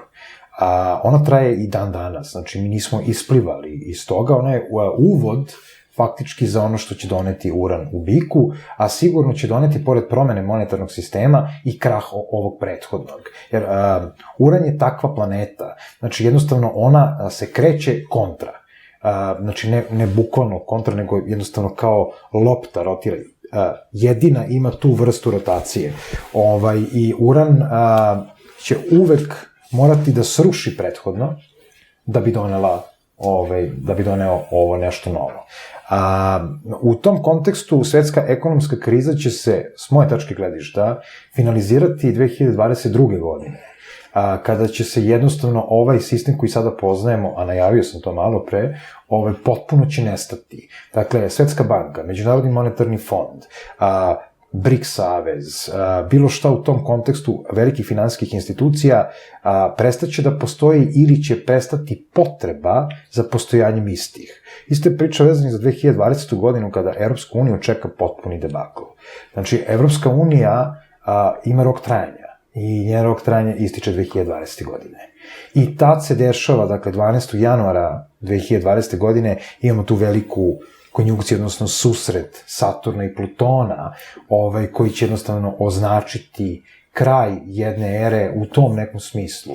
Pa kad pogledamo istorijski, u 20. veku, dakle, imamo početak Prvog svetskog rata, nedavno smo imali 100-godišnjicu, dakle, Prvog svetskog rata, to je jul od 1914. godine, imamo upravo tu konjunkciju. Pa to je, dakle, to se dešava na svakih 33 do 38 godina. Pa nakon toga imamo, recimo, 10. avgust 47. godine. Pa kada pogledamo šta se dešava tada sa tom konjunkcijom, dakle, 47. godina, dolazi do stvaranja države Izrael. Dolazi i do početka raskida između Jugoslavije, bivše Jugoslavije i Sovjetskog saveza. Dakle, imamo Palestinu koja jednostavno trpi i 3/4 teritorije Palestine koja odlazi u nepovrat Izraelu. Pa imamo nezavisnost Izraela od strane Velike Britanije u tom okviru, dakle to je 47. Pa nakon toga imamo 82. godina, ta konjunkcija se dešava u znaku vage. Pa šta prati 82. godinu?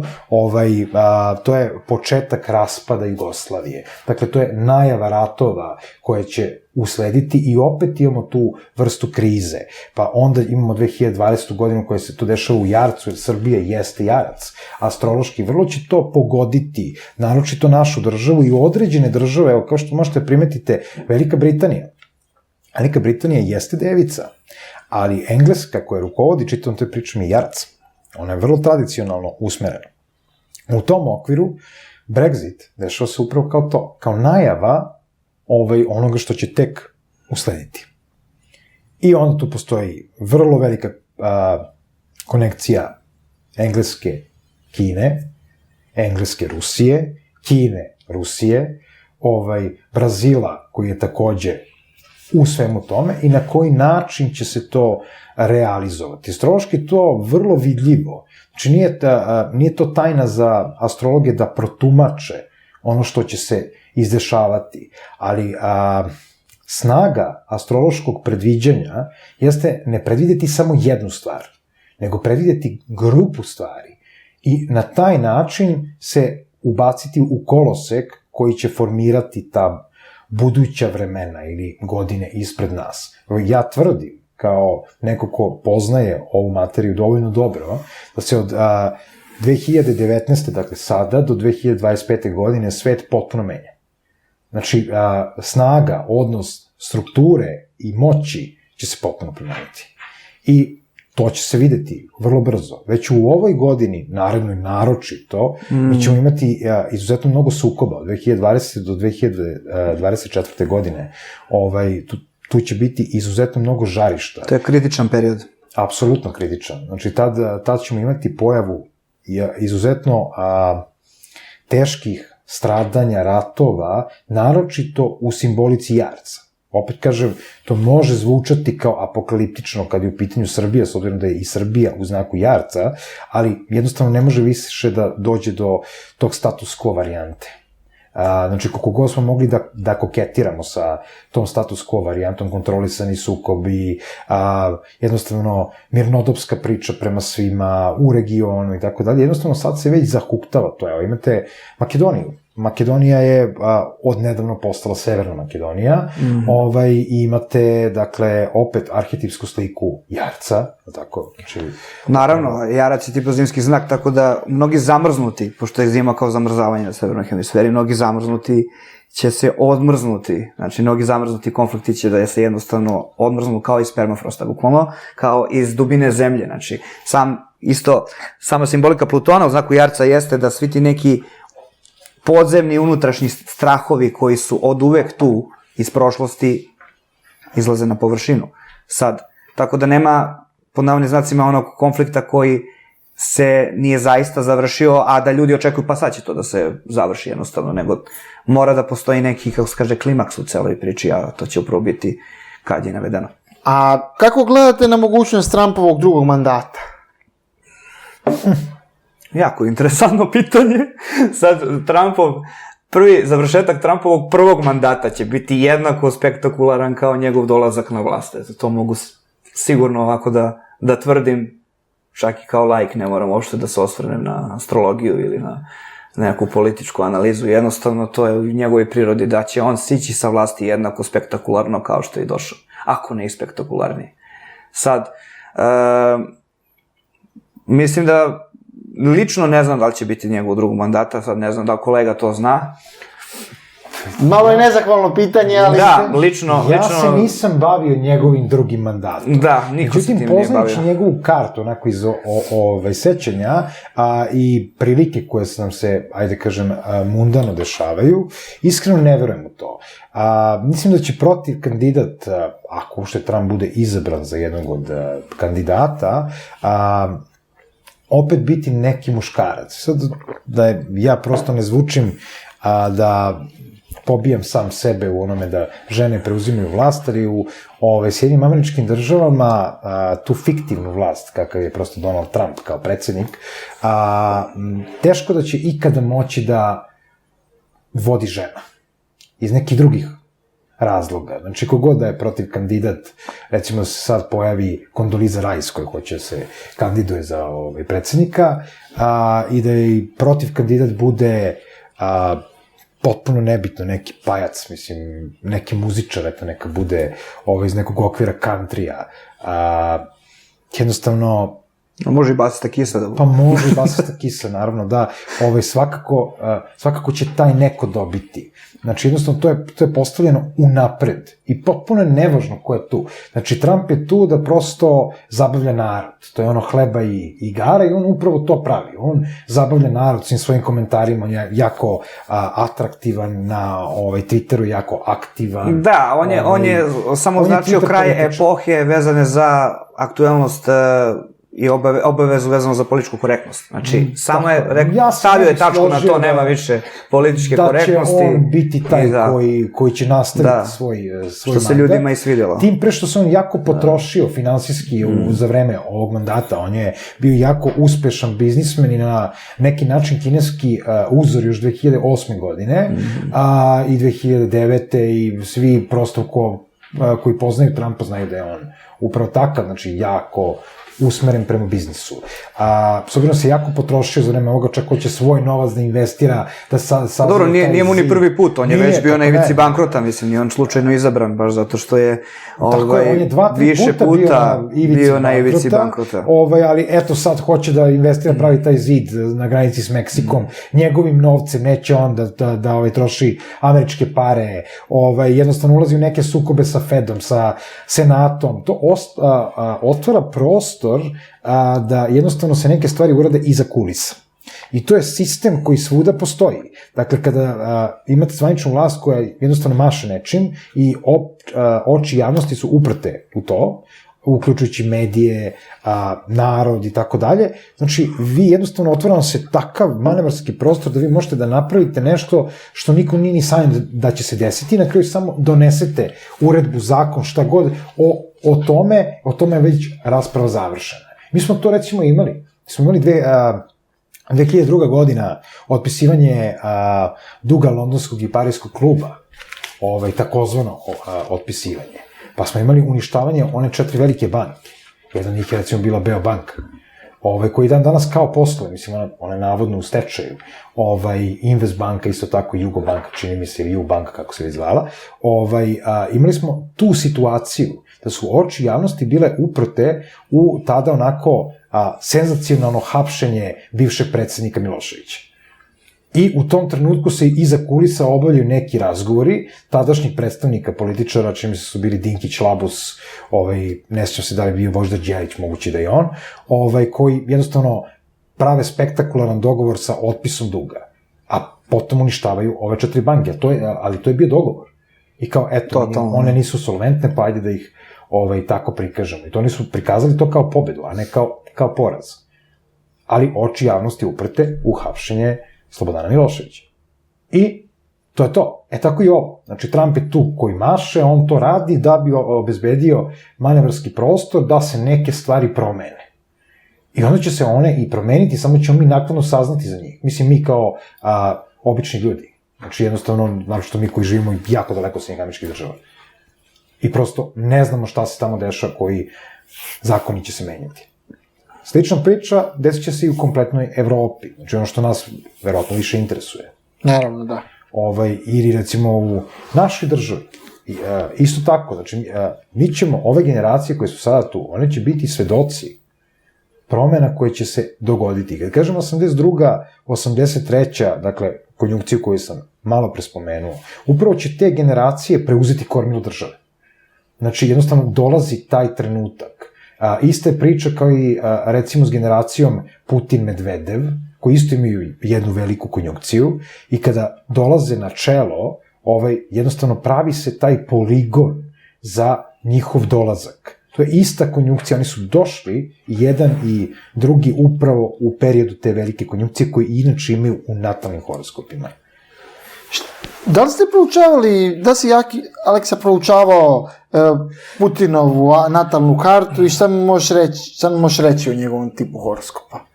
Nije da sam nešto previše proučavao, ali on je znak vaga poznak Škorpion, da. Dakle, da je on dosta onako se vidi da je, dosta mu je to bitno 12. polje koje označava sve te neke tajne, taj njegovu bivšu špionsku karijeru, tačnije on je bio agent KGB-a visokog ranga. Bio je i taksist. Bio je svašta, mislim, to je kao, neko bi rekao ruski James Bond, u određenom smislu, ali tu se dosta toga ne zna, da li je Putin zaista Putin i slično, ali mislim, cela poenta priča vezano za njega je da on je došao u prethodnoj deceniji, došao je u pravo vreme na pravo mesto, kako se to kaže, i zato što da su te neke, da je taj neki Jelcinovski pristup prethodni ostao, mislim, Rusija se ošte ne bi razvila po tom pitanju, tako da, ali ne mogu da kažem da mnogo znam o Putinu, osim da je on na jako visokom nivou toga što radi. Ljudi misle kao da je on apsolutno sad sukobljen sa svima i sve, a on zapravo igra jako pametno. Što se tiče položaja Rusije u svetu i pre svega, eto, Rusi su navodno naterani na međuzavisnost sa Kinom i to što je Trump teo da otopli odnose sa Rusijom, na primjer, to je u nekom to površnom smislu Amerikancima mnogima izgledalo i logično, zato što se ne mogu boriti na ovaj ili onaj način protiv i Kine i Rusije, kako se to kaže, nego mora sa Rusijom da budu bolji da bi mogli da izoluju Kinu, kao što je prethodni predsednik navodno hteo da otopli odnose sa Kinom, da bi izolovao Rusiju i tako dalje. Znači, cela poenta vezano za Putina jeste da je on na jako, on je, kako da kažemo, mnogo veći vladar po značaju nego što to ljudi mogu da, kako da kažem, mogu da shvate. A kakva je budućnost Rusije što se tiče astrologije? Što astrologija predviđa? Pa, definitivno, Rusija, po mom mišljenju, opstaje sama po sebi tako kakva jeste. To nije sporno. To uopšte nije sporno, pošto postojali su mnogi istorijski teški periodi za Rusiju, a mislim da će Rusija čak iskoristiti mnoge stvari i mnoge promene na geopolitičkoj sceni u sledećoj deceniji i uspeti da pridobije više po moći da se vrati na taj neki nivo supersile, ukoliko se to već nije desilo, a mislim da je da je uveliko na putu. Ja tu recimo već imam mišljenje da su oni već super sila, ajde tako da ih okarakterišemo. Imate onaj period istorijski između Gorbačova, koji je dakle bio vinovnik uništenja Sovjetskog saveza, onda imamo taj, ja ga zovem bridge ili most, Boris Jeljcin prema Putinu.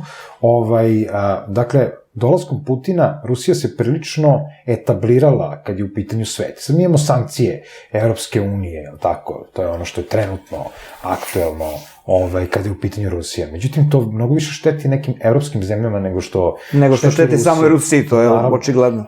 Sad, onda u svemu tome imamo fantomski Brexit. Znači, Engleska, odnosno Velika Britanija, bit će u sjajnoj poziciji da kad napusti Evropu zvanično, prvi trgovinski sporazum koji budu potpisali bit će sa Rusijom. Sledeći će biti sa Kinom. Zato što ti trgovinski sporazumi već postoje, ali nisu u obavezi da poštuju sankcije prema Rusiji. Zašto bi ih poštovali, kad više nisu deo Evropske unije? Ta vrsta trougla, Rusija, Kina, Velika Britanija, oni će stvoriti potpuno jedan novi blok, koji već faktički postoji. Rusija kao zemlja je izuzetno velika, to svi znaju, ogromnih resursa, ali s druge strane, način trgovine koji ima Britanija zajedno sa Kinom stvorit će jednu super silu, super monopol. Znači, to je vrsta super monopola i Evropa će kaskati za tim. Koliko god Brexit u ovom trenutku običnim Britancima deluje kao smak sveta. Da, to je zapravo taktički odličan potez. Sjajan potez. Znači, Engleska koja rukovodi, dakle, Velikom Britanijom, napravila je vrlo jasan plan. Znači, to je strategija, to je zemlja koja počiva na strategiji. Uvek su imali konekciju sa Rusijom, znači pričamo o carskoj Rusiji, Oktobarska revolucija kad je izvedena, nije mogla da bude izvedena bez Britanije, nego su oni jednostavno sklonili carsku porodicu, navodno neke od pripadnika ubili, jel? Neki su preživeli, pa su se sakrili, pa je to sad opet teorija zavere oko toga, međutim, oni su uvek imali dobru konekciju s njima. I to kraljevska porodica, s drugom kraljevskom porodicom, imali smo taj džep Sovjetskog saveza, gde Rusija, odnosno Sovjetski savez je bio poligon za određene stvari. Kina, vidite, isti model. Znači, dolazak komunizma, Oktobarska revolucija, dolazak komunizma u Sovjetski savez, odnosno Rusiju, pa imate isto to sa Kinom. Znači, komunistička revolucija. Pa onda imate zauzimanje Tibeta, pa osudu Kine zbog Tibeta, pa imate Dalaj Lamu koji se seli nigde drugde nego u Indiju, koja je opet pod uticajem Britanije. Pa čak dobija Rolls-Royce, kao recimo simbol. Da, ne treba zaboraviti da je Palestina bila pod britanskom. Tako je, Palestina je bila pod Britanijom, pa je dala Izraelu, nezavisnost, Velika Britanija. Pa imate kontrolni faktor Sjedinjenih Američkih Država, to je Kanada, takođe zemlja Commonwealtha. Imate Maltu, koja je i dalje pod uticajem Velike Britanije, Australiju, Novi Zeland. Kad pogledate sve strateške bitne tačke, osim Balkana, su britanske. Do nedavno, kažem Balkana. Zašto? Pa zato što otvaranjem takozvanih koridora 1 i 2, koji je zapravo put svile, put svile nije kineski. Iako većina ljudi će reći da, to je kineski opijumski ratovi, pa put svile, pa šta znam. Ne. Uvek je to bilo britansko, zato što ti koridori idu od Edinburga prema Šangaju i od Pekinga prema Londonu. Znači, to su ta dva koridora. Oba koridora prolaze kroz Balkan. Oba koridora su faktički između Vardar-Niš doline. Znači, taj deo ko kontroliše, on kontroliše sve. Zato što tako kontroliše Balkan. Ko kontroliše Balkan, kontroliše Evroaziju, ko kontroliše Evroaziju, kontroliše čitav svet. Britanija je, setimo se, ubacila Kinu da uzme koncesiju nad Lukom Piraj na 99 godina. Pa nakon toga Železara Smederevo. Pa se pričalo o tome da će Kinezi da prave neku prugu koja će ići, jer kroz Južna Morava i šta znam, preko Stalaća i to je to. Znači, to su ti koridori. Kad imate Grčku, pa imate Makedoniju, pa Bugarsku, pa Srbiju, jednostavno ide nadalje, to je ta priča. Pa je bila, spominjan je bio Turski tok. Dakle, te ga ima, te ga nema, pa evo sad ga opet ima, opet to prolazi kroz Srbiju i opet to nije tako slučajno. Znači, niko ne radi stvari slučajno. I Srbija je na strateški vrlo značajnom položaju i uvek je bila. To se nikada nije promenilo, mislim, pogotovo kad kažu Setimo se reči Svetog Save. On je rekao da je Srbija istok-zapadu, zapad-istoku, tako. Konkretno, mi smo kao nekakav centar. I jesmo centar u tim ekonomskim, političkim koridorima, ali samim tim smo i centar nekakvih ratnih zbivanja. Kad pogledate, eto, Prvi svetski rat je izbio na Balkanu, pa na koji način je izbio, sad smo imali 100-godišnjicu kraja, pa se pričalo dosta oko toga i opet pod istom ovom konjukcijom. Ja ne kažem da će sad biti rat u Beogradu ili da će se voditi neke borbe u Novom Sadu, znači, ne u tom kontekstu, ali mi imamo problem naše južne pokrajine, koja je jednostavno nasilno oduzeta, koja je teritorija pod okupacijom nekakvih međunarodnih snaga i samoproglašene takozvane države Kosovo. I tu je ozbiljan problem koji može da eskalira u nekakve nove potencijalne probleme i kada je u pitanju Republika Srpska, Crna Gora, Makedonija. Znači, Severna Makedonija, definitivno ovo nije kraj. Kako kažu, eto, sad su se Grci složili, oni će u NATO će njih da štiti. Severna Makedonija je najugroženija. Zapravo da. Cela taj Vardar-Niš dolina će biti prilično ugrožena zato što je strateški izuzetno bitna. A samim tim tu imamo i našu južnu pokrajinu između. I to je ono što će predstavljati, recimo, presedan u nekom međunarodnom pravu. Ja sam imao prilike da razgovaram sa mnogim, ajde kažem, značajnim ljudima, lobistima iz okvira Vatikana, Izraela, Turske, Sjedinjenih država, Engleske, na tu temu i čak sam predložio jedno rešenje za to Kosovo, pošto evo vidim da je to sad trenutno aktuelno, kako rešiti problem Kosova. Ne znam da li je uopšte prilika da ga izložim, ali to je interesantno trenutno ili... Pa što da ne, ako recite, šta ste... Pa, još 2009. godine moj plan je bio da država Srbija, eventualno koncesijom te teritorije, preda na upravu teritoriju Srpskoj pravoslavnoj crkvi.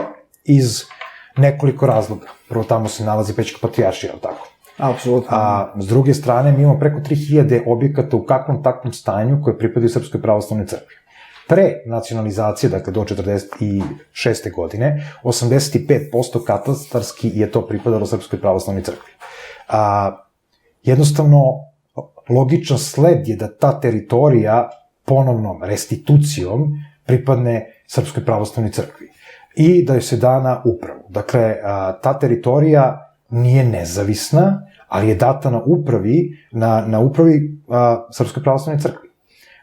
Po meni, niko ne treba da se iseljava sa tog prostora, to treba da bude pod određenim protektoratom međunarodne zajednice, Srpska pravoslavna crkva nema vojsku da bi mogla da štiti granice i tako dalje, ali stvoriti određenu vrstu hrišćanske države koja će sutra biti bedem od islamizacije koja je trenutno aktuelna u Evropi. I ono što je recimo Dejan Lučić, čini mi se 98. i 99.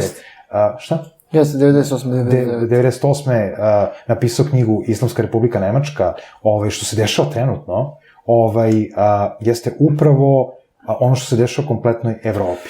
Hvala vam, gospodine Dimitrijeviću. Šta može Srbija da očekuje u narednom periodu? Šta nam astrologija kaže? Pre svega, mi smo sada na kraju jednog istorijsko-političkog ciklusa koji je počeo pre otprilike 30 godina. Znači, sledeća godina je poprilično kritična, pogotovo sredina sledeće godine i 2021. kada će biti određenih građanskih nevira, previranja, ovo je sve samo uvertira. Mislim, ovi svi protesti i sve to, mislim, ja nisam lično neko ko podržava sadašnju vlast, a ne podržavam ni prethodnu vlast koja je bila, kako da kažem, pre ove sadašnje, mislim, na DOS i slično, mislim, jednostavno nisam u toj priči, ali vidim da određeni krugovi moći, zapad i sve to, mislim, ne samo zapad, nego određeni krugovi moći šalju jasnu poruku Vučiću da je zamenljiv sa ovim protestima, jednostavno, i da jednostavno mora da uradi nešto. Onako, mislim, ne prizna Kosovo, što bi bilo dobro, u tom slučaju će se desiti određeni sukobi u sledećih par godina, do 2024. Znači, ja bih rekao da je sledeća godina i ona tamo problematična po tom pitanju. Znači, pošto tu ne može da se, mislim, ne može ni da se prizna, jednostavno, ali cela poenta priče je što najgori scenarij koji može se desiti je da nastane sukob i da on napravi kompromis onda, gde je de facto priznao Kosovo.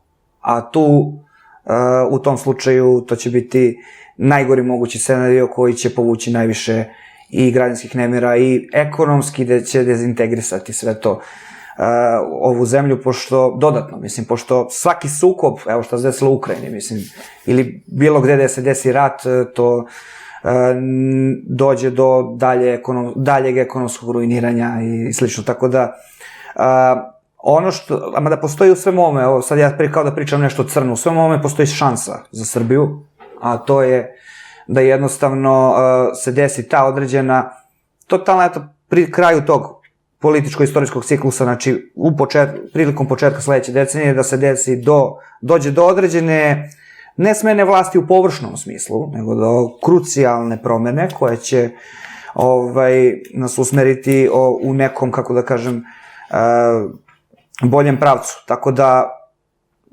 došli smo do nekog samog kraja nečega gde će ili biti mnogo gore ili će stvari otići ka nekom oporavku, kako se to kaže, ali pre svega toga mora da se desi ta određena katarza, kako se to kaže, i određena ta određen prelomni niz događaja koji će morati da prouzrokuje veće promene. U svakom slučaju, znači dublje promene na dubljem nivou vlasti, ne samo u površnom smislu. Pošto ovde, mislim, koliko stvari ostanu takve kakve jesu, dobro biti neće. A koji su najčešće znakovi u horoskopu i kako izgledaju natalne karte najčešće srpskih političara? Pa, imali smo u onom periodu dok je Regulus boravio u znaku lava, uglavnom su bili lavovi. Znači, od, recimo, Slobodana Miloševića, Zorana Đinđića, znači imamo upravo tu sliku. Takođe imali smo i određene ribe, koje su bile aktualne tada, i recimo da bi Josip Broz Tito, naravno nije rođen 25. maja da bi bio blizanac, nego je 16. juna, znači njegovo rođenje, i opet je blizanac. Dakle, kad pričamo o našim prostorima, kad pričamo o nekim drugim vladarima, pričamo o nekim knezovima, kraljevima i tako dalje, to je ono što je osnovni problem ove države. Ja sam to spominjao nekoliko puta. Alfa horoskop Srbije je uvek vezan za vožda Karađorđa. Mi bismo mogli da ga promenimo na onu Nemanjićku Srbiju koja je, dakle, naš prvi krunisani kralj Stefan Prvenčani, ima mnogo bolji alfa horoskop za nas od vožda Karađorđa, čiji se, recimo, mesec koji u mundanoj astrologiji predstavlja narod, nalazi u znaku Jarca, pa je uvek narod taj koji strada, sve ide preko grbače naroda, narod je na rubu egzistencije, jako teško živi i tako dalje. Dok kod, recimo, despota Stefana mi imamo mesec u Vodoliji. Dakle, tu je narod potpuno okrenut ka tom humanizmu, mislim, kao što... Da, tad je bio određen progres na nivou... Apsolutno, znači...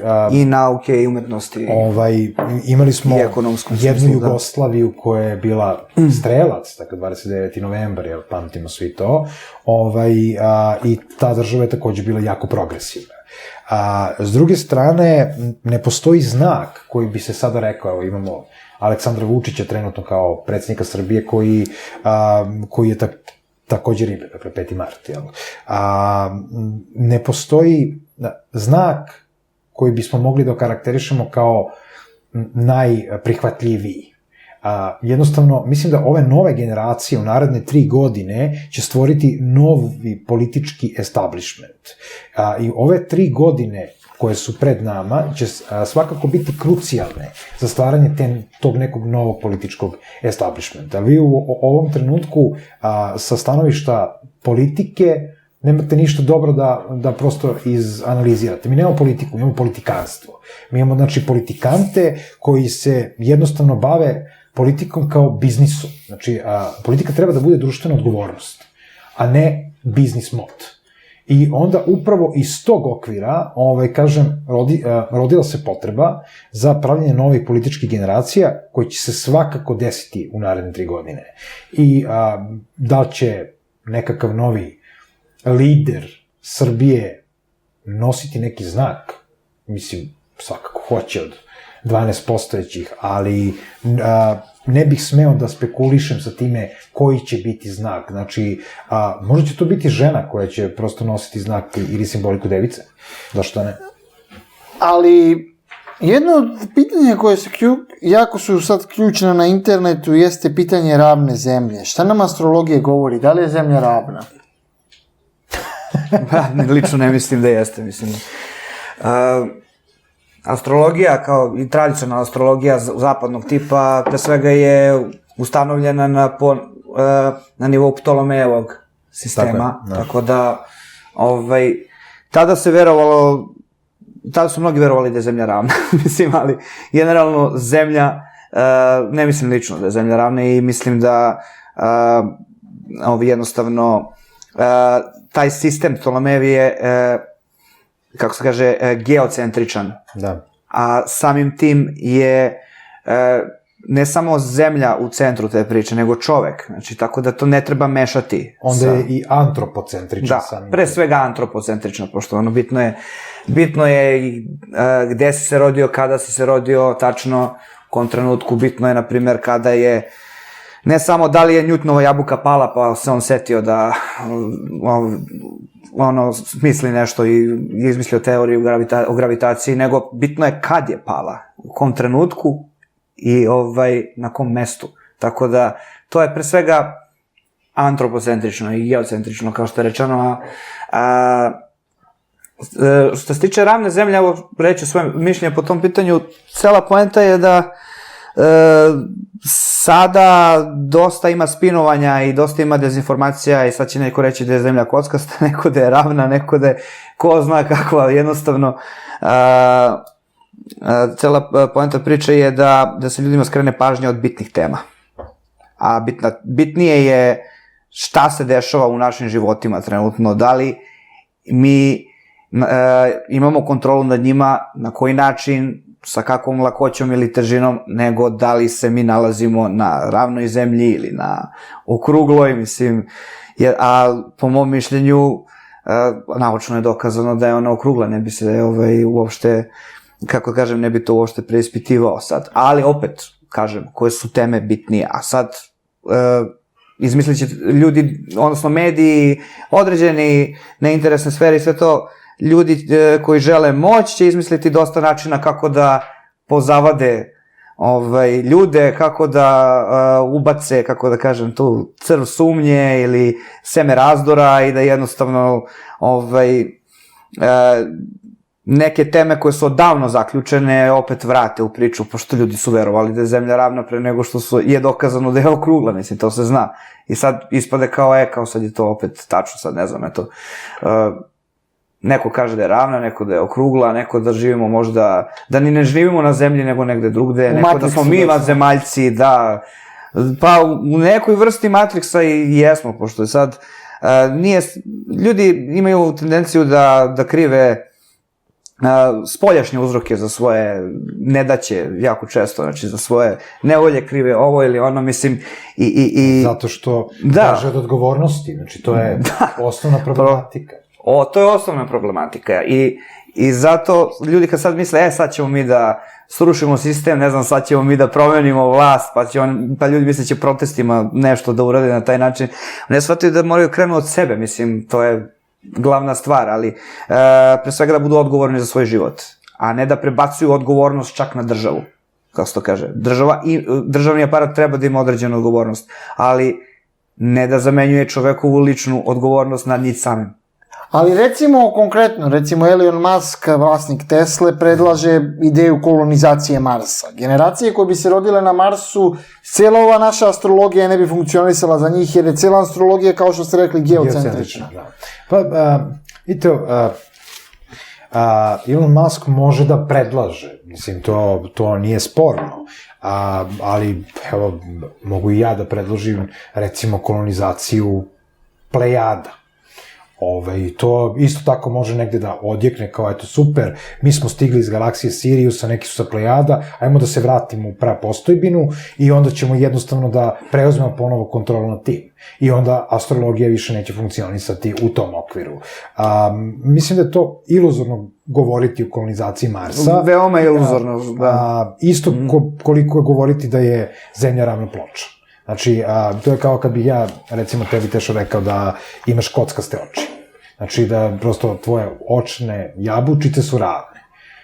Jednostavno, kad pogledaš sebe u ogledalo ili pitaš nekoga, reći ću, ne, moje očne jabučice, dakle, deluju kao krug, odnosno loptica, tako? I sve u prirodi teži tome. I mislim da mi treba se ravnamo prema tome. Uzmite teleskop, pogledajte bilo koje nebesko telo, da li je i jedno ravno, teško. Kada pogledate kapljicu vode koja pada, ona stvara oblik sfere. Naše oko, koje je savršeno dizajnirano dizajnom prirode, ima oblik sfere. Takođe, imate izuzetno mnogo oblika u prirodi koji su sferični. Da. Dakle, oblik sfere... Da li je molekul ravan, da li je atom isto, jezograt atoma, sve je to ravno. To je pitanje planete, sve teži ka tome. Zašto? To što je planeta takva. Da mi imamo planetu koja je ravna, dakle, nemamo ništa drugo sem nekakve ravne ploče na koje se mi kao nešto krećemo. Da, i severni pol je u centru, a južni pol je svuda okolo.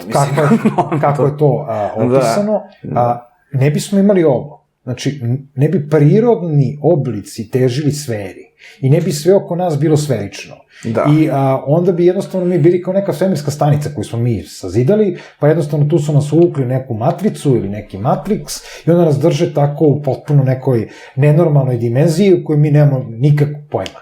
To uopšte nije tačno. Znači, to su bukvalno priče koje se odnose na to da se stvori izvesna kritična masa, se suprotstavi nekakvim drugim stanovištima i tako dalje.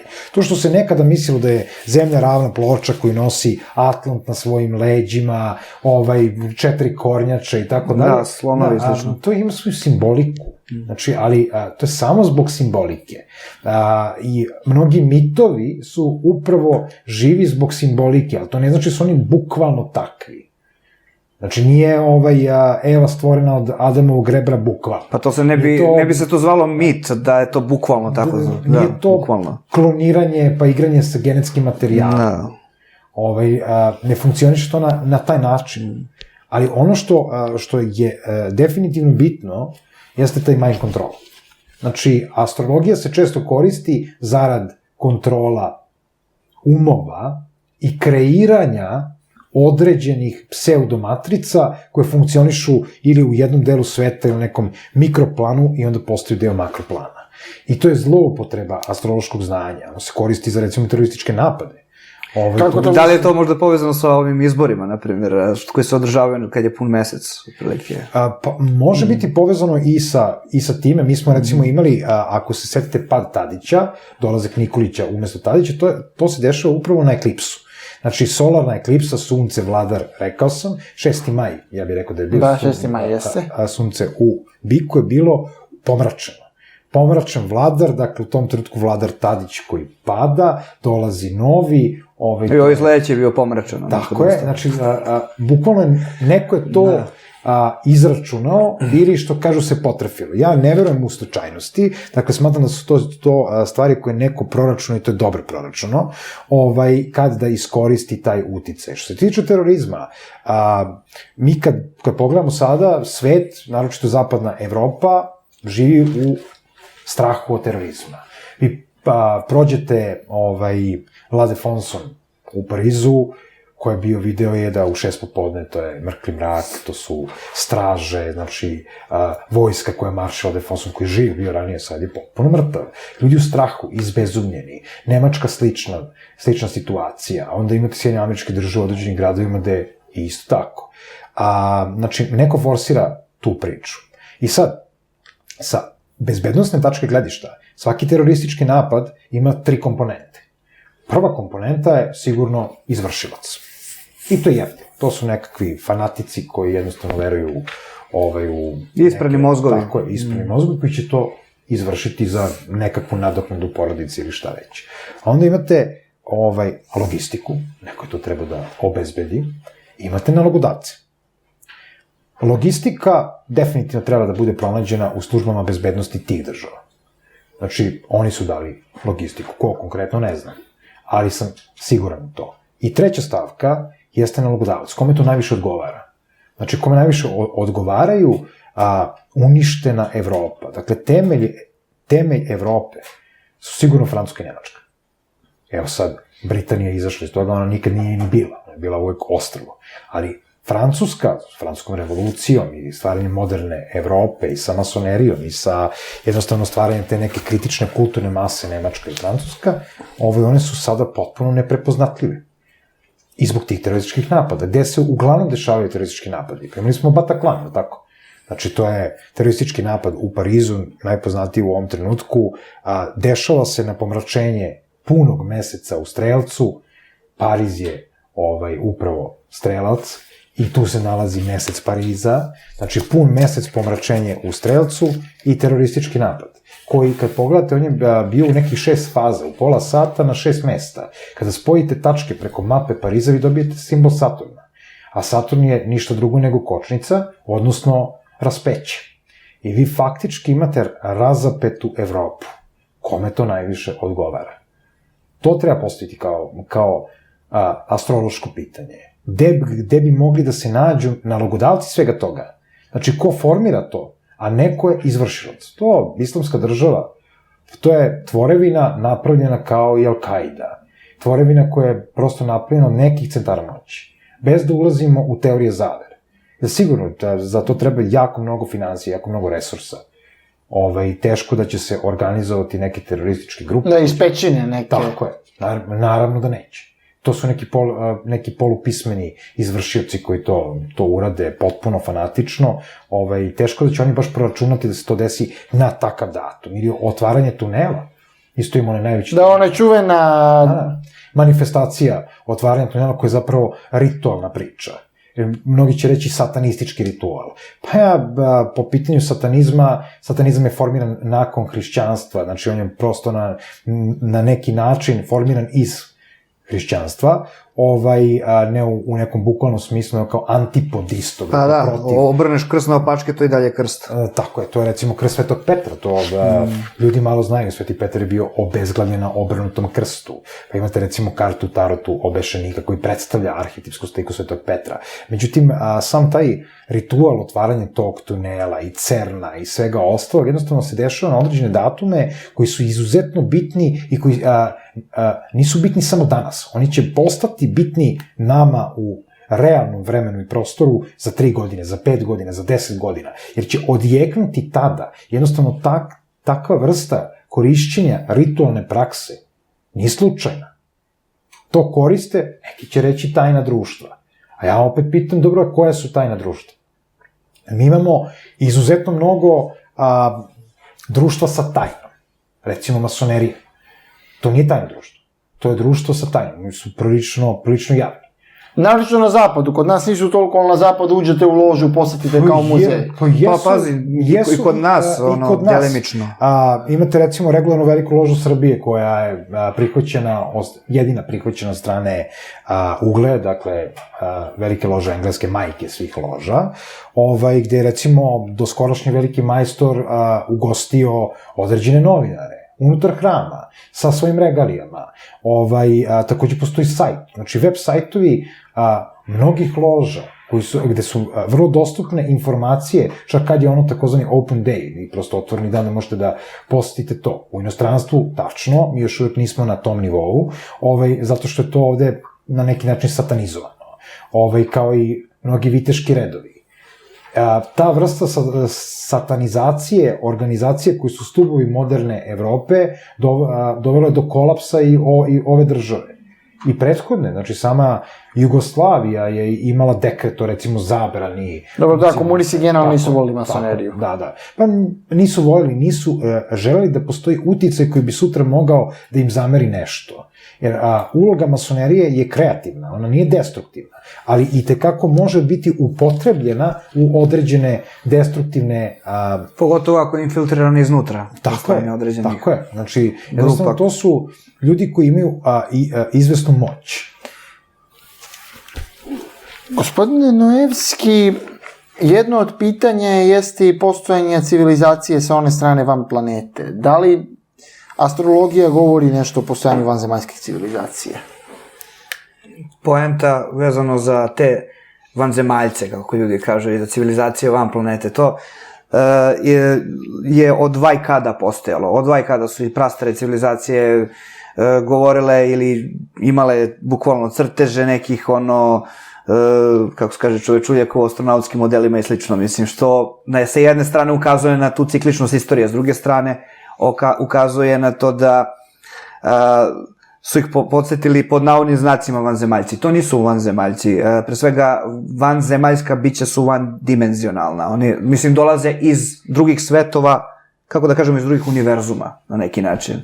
Odnosno, to nisu skroz vanzemaljci. Neko će to nazvati anđelima, neko demonima, neko vanzemaljcima, to je sve isto, pre svega.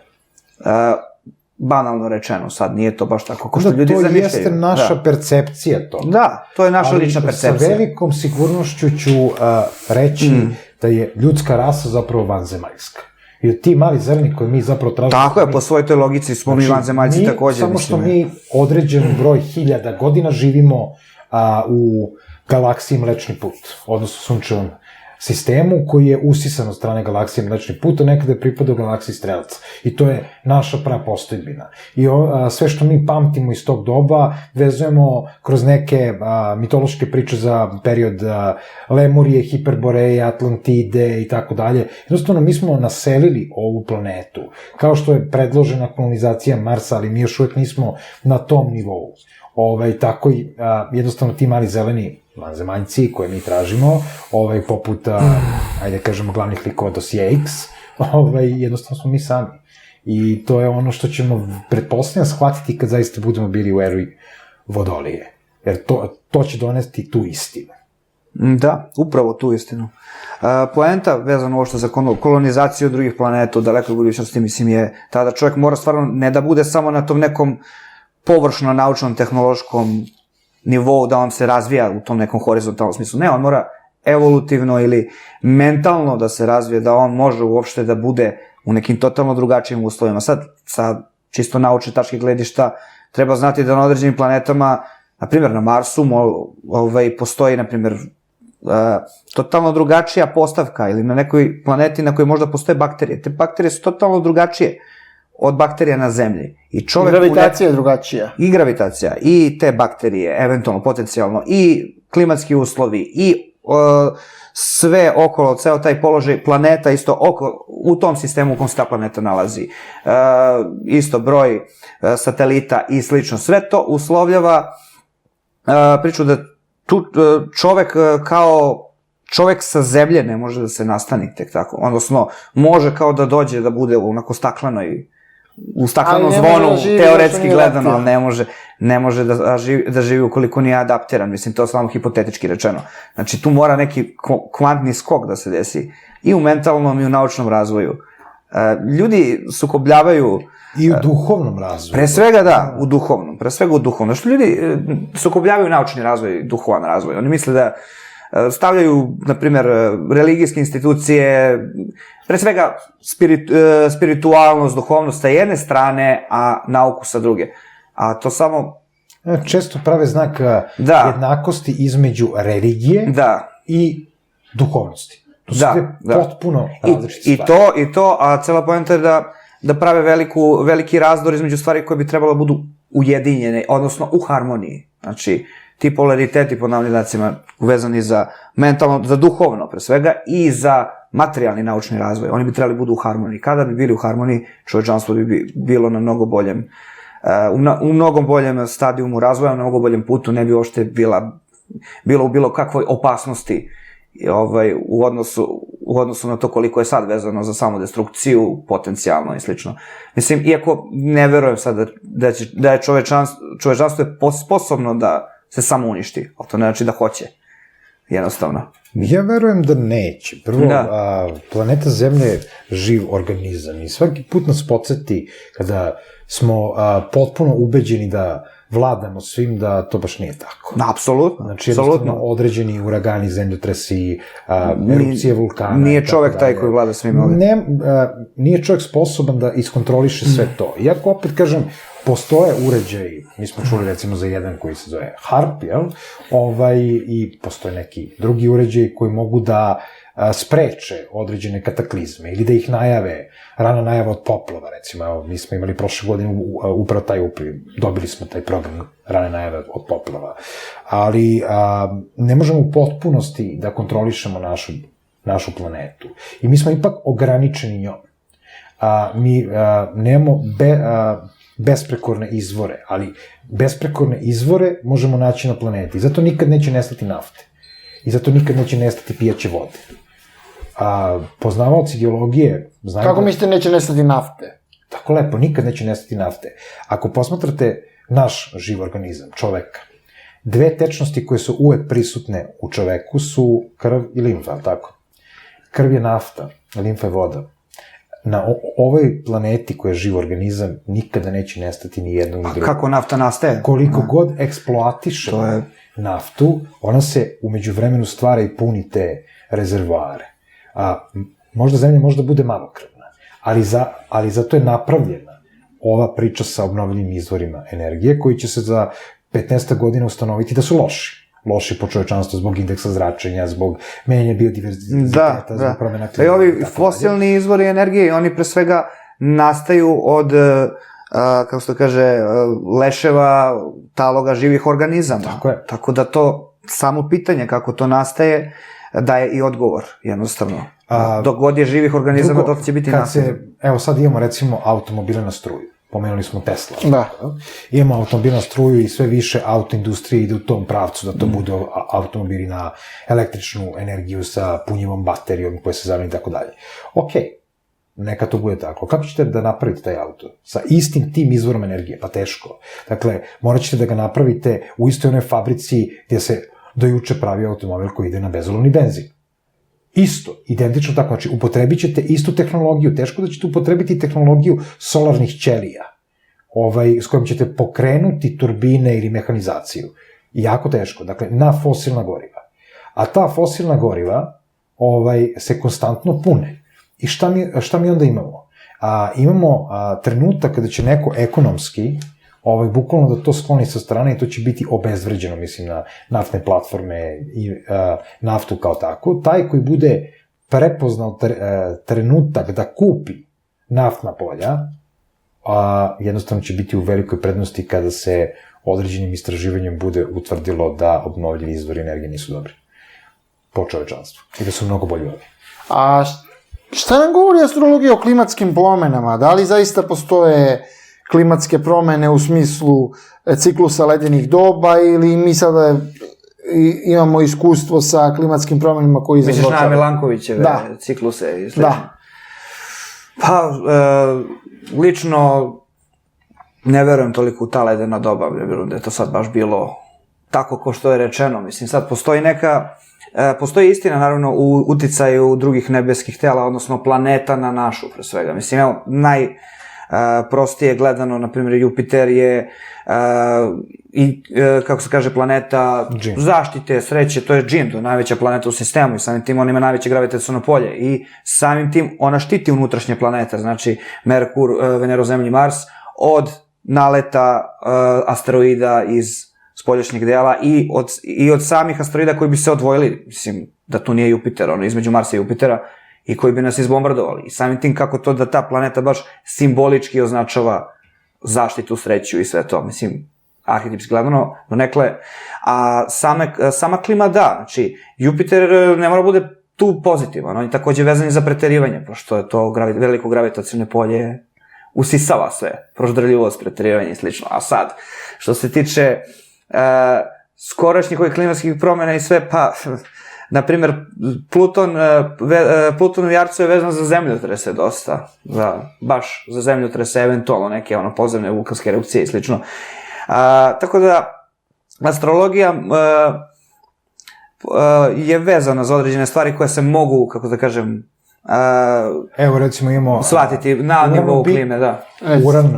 Uran u biku. Uran u biku, tako, na primjer, to su vetrovi. Znači, jednostavno, bik predstavlja planetu Zemlju, Uran predstavlja vetrove, određenu eolsku eroziju koja će se dešavati, kao što je Aleksa rekao, Pluton u znaku Jaraca, takođe zemljotrese, erupcije vulkana koje smo imali isto tako, znači sa Marsom u znaku Jarca, pa ćemo opet imati jednu kvadraturu koja će usloviti to, jer uvek u tim velikim konjukcijama... Da, valja pomenuti 2014. kad je bio veliki trigon između Jupitera, Neptuna i Saturna, znači u vodenim znakovima i kada su na ovim prostorima bile velike poplave. Da.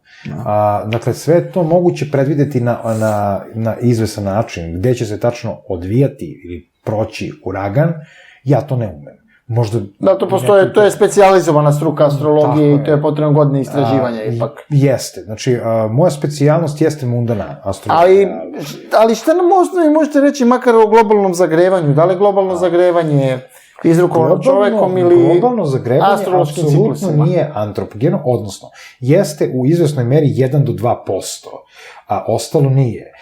Dakle, globalno zagrevanje postoji na svim planetama sunčevog sistema. Dakle, zvezda, sunce, koja je nama središnja zvezda, u istom procentu, znači kada je planeta udaljena, proporcionalno toj udaljenosti od sunca, imate gotovo identično globalno zagrevanje u atmosferi tih planeta. To su izveštaji sa sonda, koje je prosto NASA poslala i na Mars, i na Merkur, i na Jupiter. Venera, pogotovo, na primjer, staklena bašta. Tako je. Jako izražena. Efekat staklene bašte, tačnije. I prosto kad je u pitanju planeta Zemlja, kada oni ljudi koji se bave klimom i generalno klimatskim promenama, znaju da je jako veliki uticaj takozvane tople golfske struje.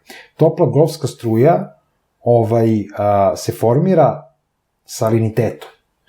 Dakle, smanjenjem saliniteta zbog topljenja lednika mi imamo promenu tople golfske struje i menjanje klimatskih pojasa. Da, i to može da donese neko ledeno doba, kako se to kaže. Zašto dolazi do topljenja lednika? U nekoj meri. To je efekat staklene bašte, ili otopljavanja, da. Međutim, mi imamo, kao što je astrologija ciklična, mundana astrologija naročito, i sve se dešava u tim ciklusima, tako isto imamo i formiranje polarnih kapa. Naš izvor stabilizacije naše planete, njene ose rotacije, dakle, ona je malo nagnuta, kad vidite na svim globusima, da. Zašto je nagnuta? Zbog meseca. Dakle, mesec je taj koji jednostavno rotira oko Zemlje, stvara taj položaj planete i on se svake godine udalji negde oko 3 cm od naše planete, zbog centripetalne sile Zemlje. Kako se on udaljava, tako se planeta više naginje. Znači, jednostavno, pošto je on faktor stabilizacije, ona se naginje. Samim tim, sunčevi zraci padaju drugačije, pa se ekvator pomera, a i polarne kape se okreću, tako. Dolazi do topljenja toga, menjanja saliniteta, menjanja tople golfske struje, menjanja klimatskih pojaseva i jednostavno dolazi do promene određene klime. I to je to. Jednostavno, klimatske promene zavise od tih spoljnih faktora, od sunca, kao naše centralne zvezde, od meseca kao našeg prirodnog satelita i jednostavno određenih faktora koji su oko toga. To je to. Znači, ono je antropogeno jeste, odnosno čovek je napravio 1 do 2% kompletnog globalnog zagrevanja naše planete. Sigurno jeste. A vidite, vi kad dišete, isto tako emitujete određen ugljen dioksid, tako, određenu temperaturu. Da li smo i mi onda uzrok globalnog zagrevanja? Pa svakako da, količina ljudi na planeti je narasla. Ali da li smo ključan uzrok? Ali nismo. Naravno da nismo. Nismo ključan uzrok. Ali to je tih 1 do 2%. Stanovništvo koristi šta koristi, ali jednostavno samim svojim postojanjem. Znači, mi sad imamo negde oko 7 milijardi ljudi. Tih 7 milijardi ljudi pre, recimo, 600 godina samo je bio prepolovni broj. Pre 600 godina čak bio manje od milijardu možda. Da li migrantska kriza koja se desila 2015. sa milionima migranata sa Bliskog istoka došli u Evropu na neki način mogla da se predvidi astrološki? ne da je mogla se predvidi, nego Bila je očigledna. bila je očigledna, bukvalno. Baš je to arapsko proleće i pokrenulo taj migrantski Samo talas. ja se ne bih složio da su to migranti. Ali to nisu migranti, to... nisu, znamo ko su svakako, da. Ali Apsolutno. bilo vrlo prepoznatljivo. Da. Astrološki definitivno prepoznatljivo. Pre svega to bilo za vreme ulaska Urana u znak Ovna i za vreme svih tih problema na Bliskom istoku i u Severnoj Africi i 2011. do 2018. Tako je. Znači taj period od 7 godina, znači pričamo o tome, 2015. godina je prosto donela i neke druge stvari, dakle ulazak i Saturna prošlog decembra u znak Jarca, prethodno je prosto boravio sam Saturn u znaku Strelca i upravo sa tim znakom Strelca mi imamo tu migratsku krizu. Dakle, 2,5 godine boravka tome, to su te takozvane velike seobe. Mislim, te velike seobe se nikada nisu desile. Ovo je ciljano, ali ona velika seoba naroda, o kojoj se priča, to je izmišljena.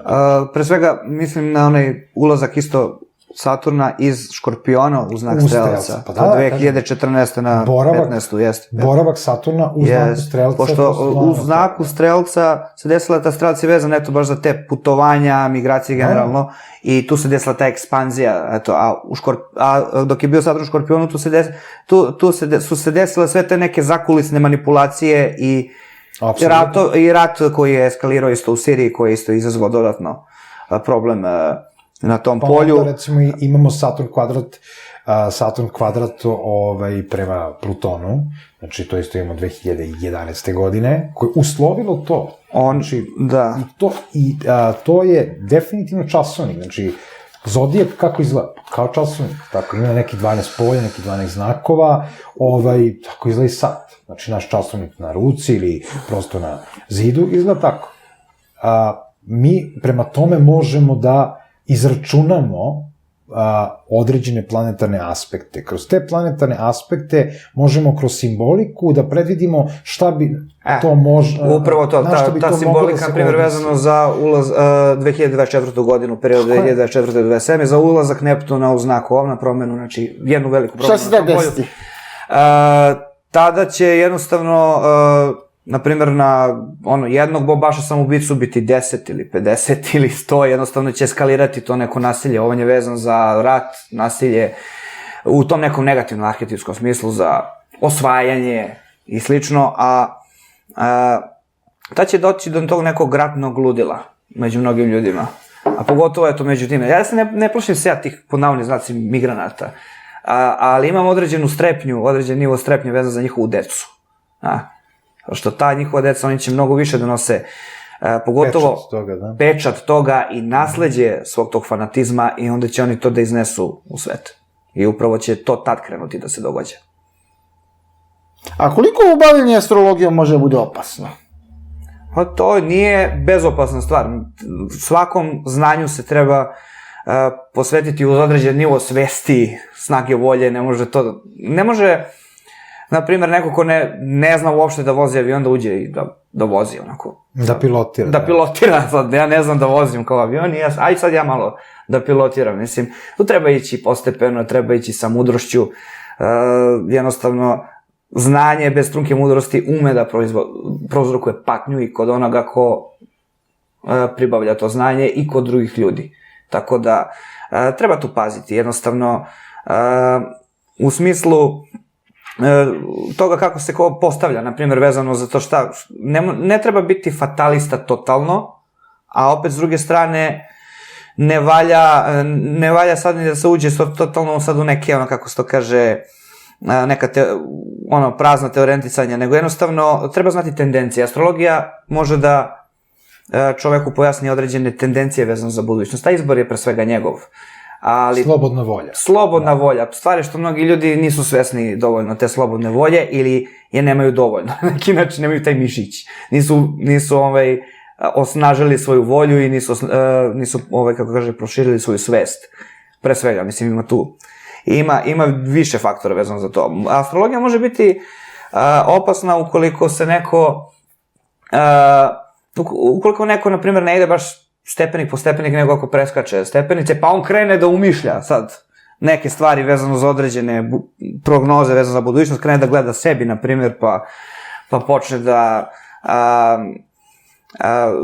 da onako, kako se kaže, umišlja, da tripuje, da će da mu se desi ovo ili ono, ukoliko nije dovoljno psihički čvrst po tom pitanju, tako da astrologija ne postoji znanje koje je dobro ili loše, jednostavno oruđe, na primjer, koje je dobro ili loše, znači čovek to čini, njegov pristup istoj priči to čini na neki način štetu ili korist, kako se to kaže, znači tako da, odnosno, astrologija može biti opasna, to je moj konačan odgovor, može, pogotovo ukoliko se ljudi tim znanjem, kao i mnogim drugim znanjima, bave nepažljivo, ukoliko se bave previše subjektivno, pre svega. I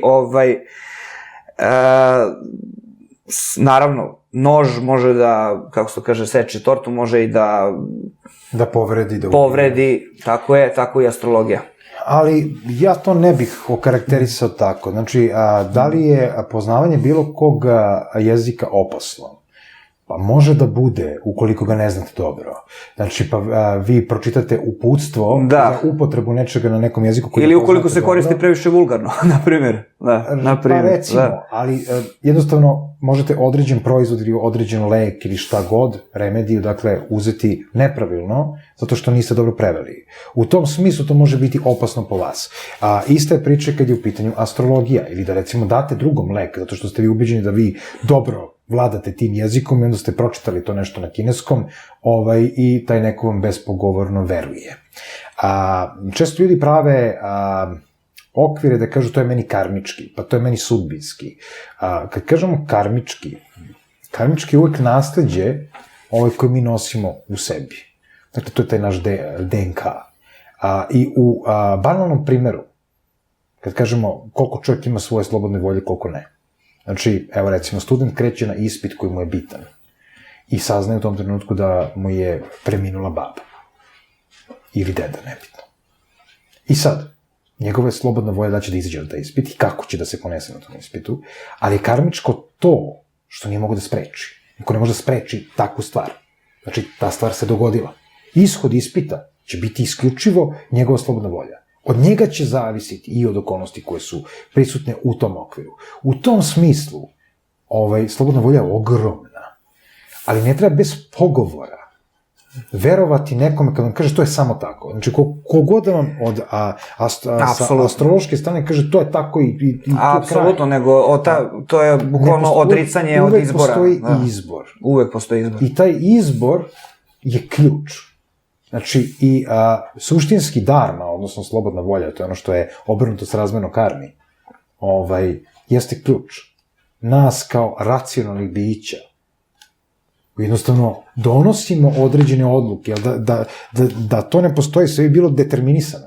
Ako bi sve bilo determinisano, onda bi sve bilo besmisleno, pa i sama astrologija, što bi onda bavljena astrologijom. Čemu onda svrha bilo čega, mislim? Znači, ne postoji u tom slučaju svrha, daleko od toga.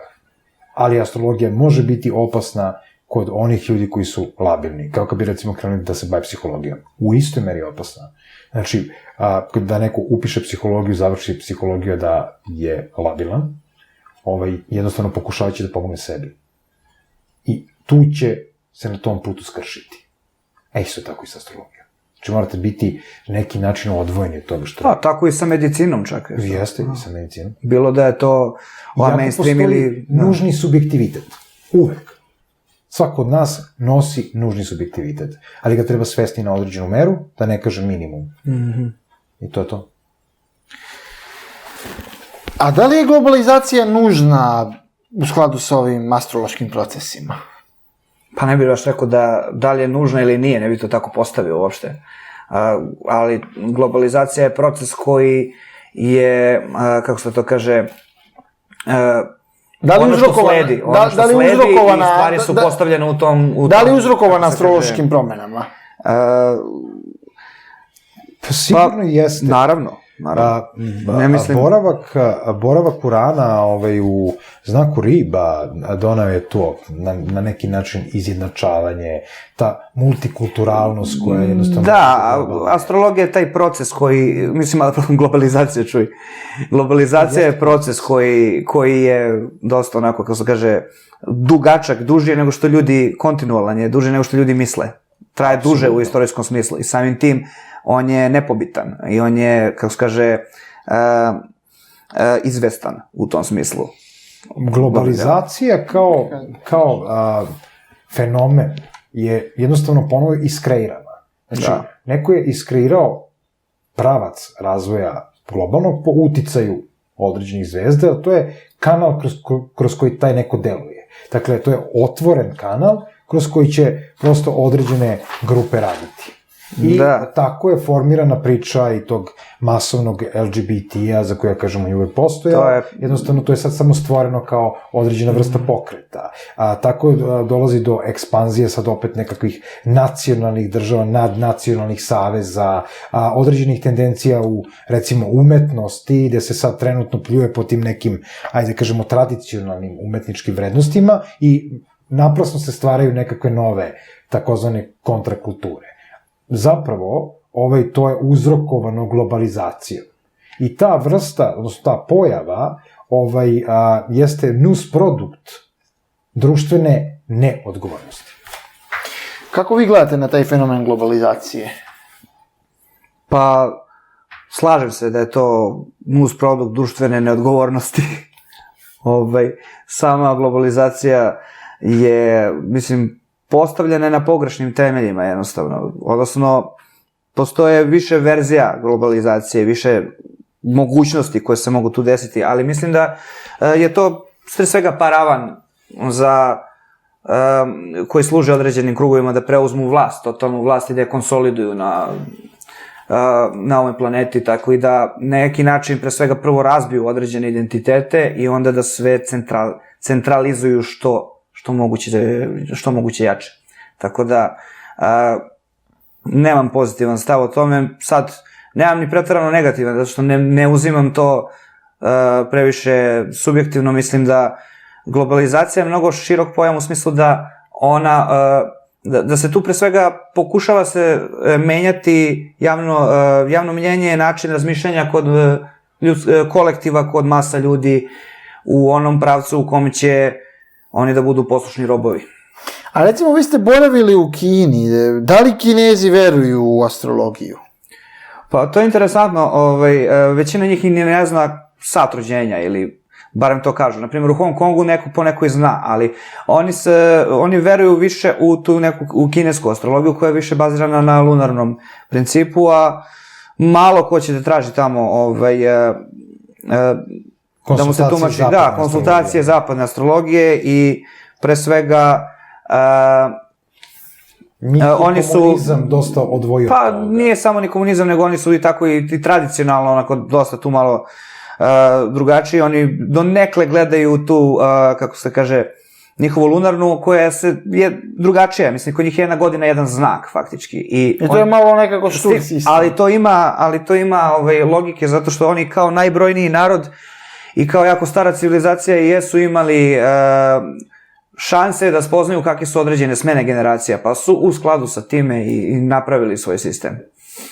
Tako da, ta njihova astrologija, znači, na primjer, postoji godina tipa 88. godište, od kineske nove godine do kineske nove godine 1989. To su, primjer, zmajevi, pa 12 godina kasnije opet. Mislim, oni znaju, kako da kažem, smene tih generacija u tom smislu. Oni su više precizirali kako se određene kolektivne tendencije menjaju, nego što su se orijentisali na pojedinca. Što je u skladu sa njihovom filozofijom, jer oni su kolektivistički nastrojeni. Naravno, pošto su kolektivistički nastrojeni, pritom manje su u svakom smislu orijentisani na pojedinca, tako da se to osjeća i na polju astrologije.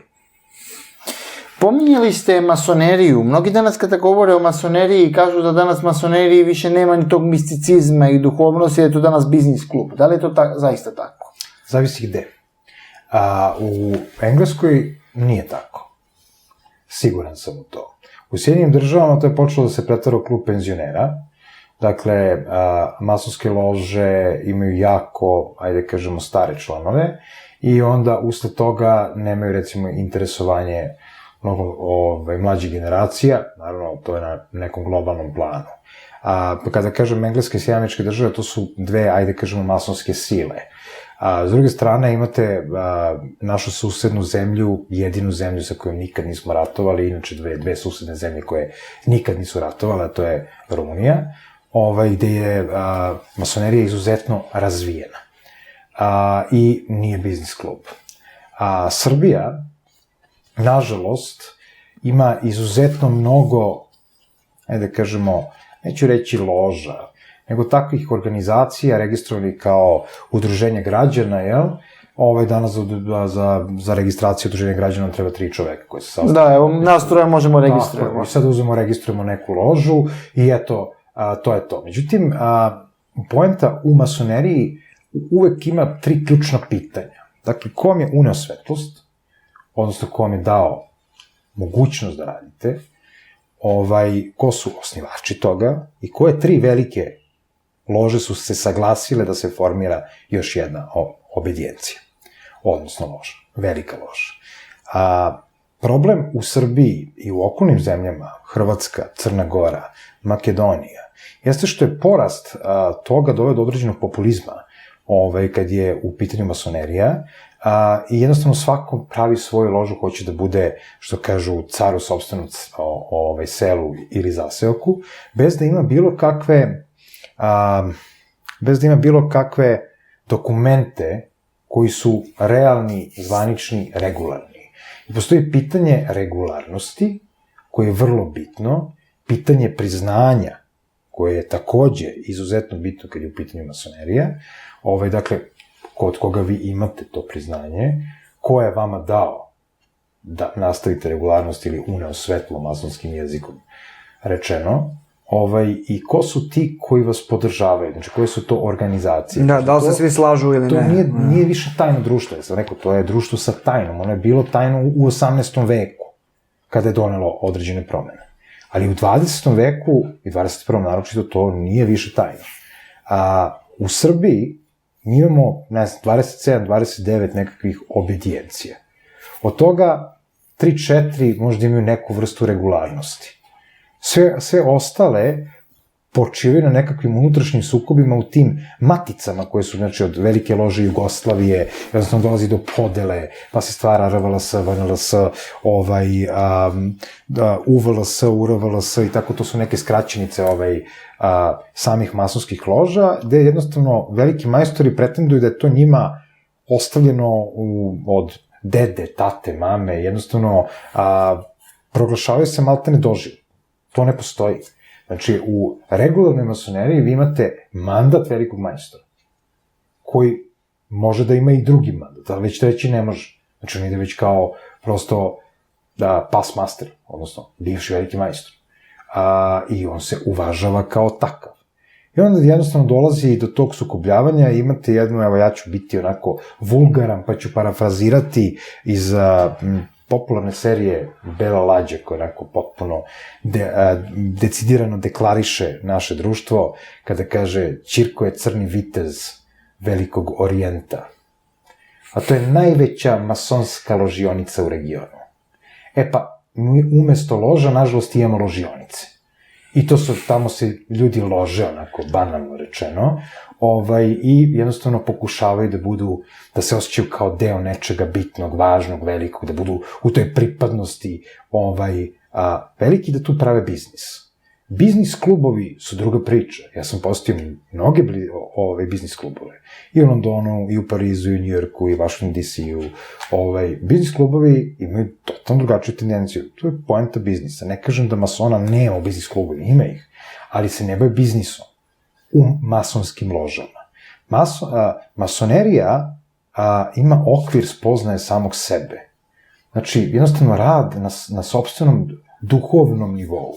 I jednostavno pomaganje braći, prosto pomaganje jedni drugima u okvirima zakona, u okvirima ustava jedne države. Dakle, to je nacionalni okvir, ali je i nadnacionalni jer se smatra najvećom porodicom na svetu. I u tom smislu jeste, ali da se dosta toga oko masonerije promenilo jeste, naročito sa turbulentnim okolnostima na Balkanu, dakle počeli su da niču lože ko pečurke, kad ima u drugim poljima razdora, ima i tu. Te pečurke su često otrovne, one mogu vrlo brzo da se namnože. I to je ono što je karakteristika gljiva, dakle bilo kojih gljivičnih obolenja. Tako da bih ja definitivno masoneriju u Srbiji video kao gljivično obolenje, da jednostavno dolazi do izuzetno velikog broja članstva, koji je potpuno nekontrolisano, koji ne zna ni šta tu radi, ne zna osnovne principe toga, ubacuju se ljudi ko lopatom, bukvalno, i onda se stvaraju nekakve lože, koje ne služe ničemu osim za ubiranje određenih prihoda koje nisu oporezovane. To je jako opasno. Znači, stvarate grupu, imate određene financije, niste platili državi ono što njoj pripada, i jednostavno zgrnuli ste određen kapital, izuzetno ilegalno samim tim, i niko to ne kontroliše. Šta više, sutra imate grupe za pritisak, ili lobby grupe koje će, onda se masonerija svodi, onaj najveći strah naših građana, da je to nekakav satanizam, da je to neko zlo, da su jednostavno to neki svetski kontrolori, da upravljaju svetom iz senki, za zavisno, to uopšte nije tačno. Znači, u svetskom sistemu to nije tako. U Srbiji, verovatno ima i to. Gospodine Noevski, gospodine Dimitrijeviću, hvala vam što ste bili gosti u našoj emisiji. Hvala tebi. Hvala tebi, Tešo, vidimo se. Poštovani gledalci, je bila emisija Intervju u produkciji Balkan Info. Hvala što ste nas gledali. Kosovo je neraskidivi deo Srbije, dogodine u Prizrenu. Naručite naše majice na sajtu balkaninfo.rs.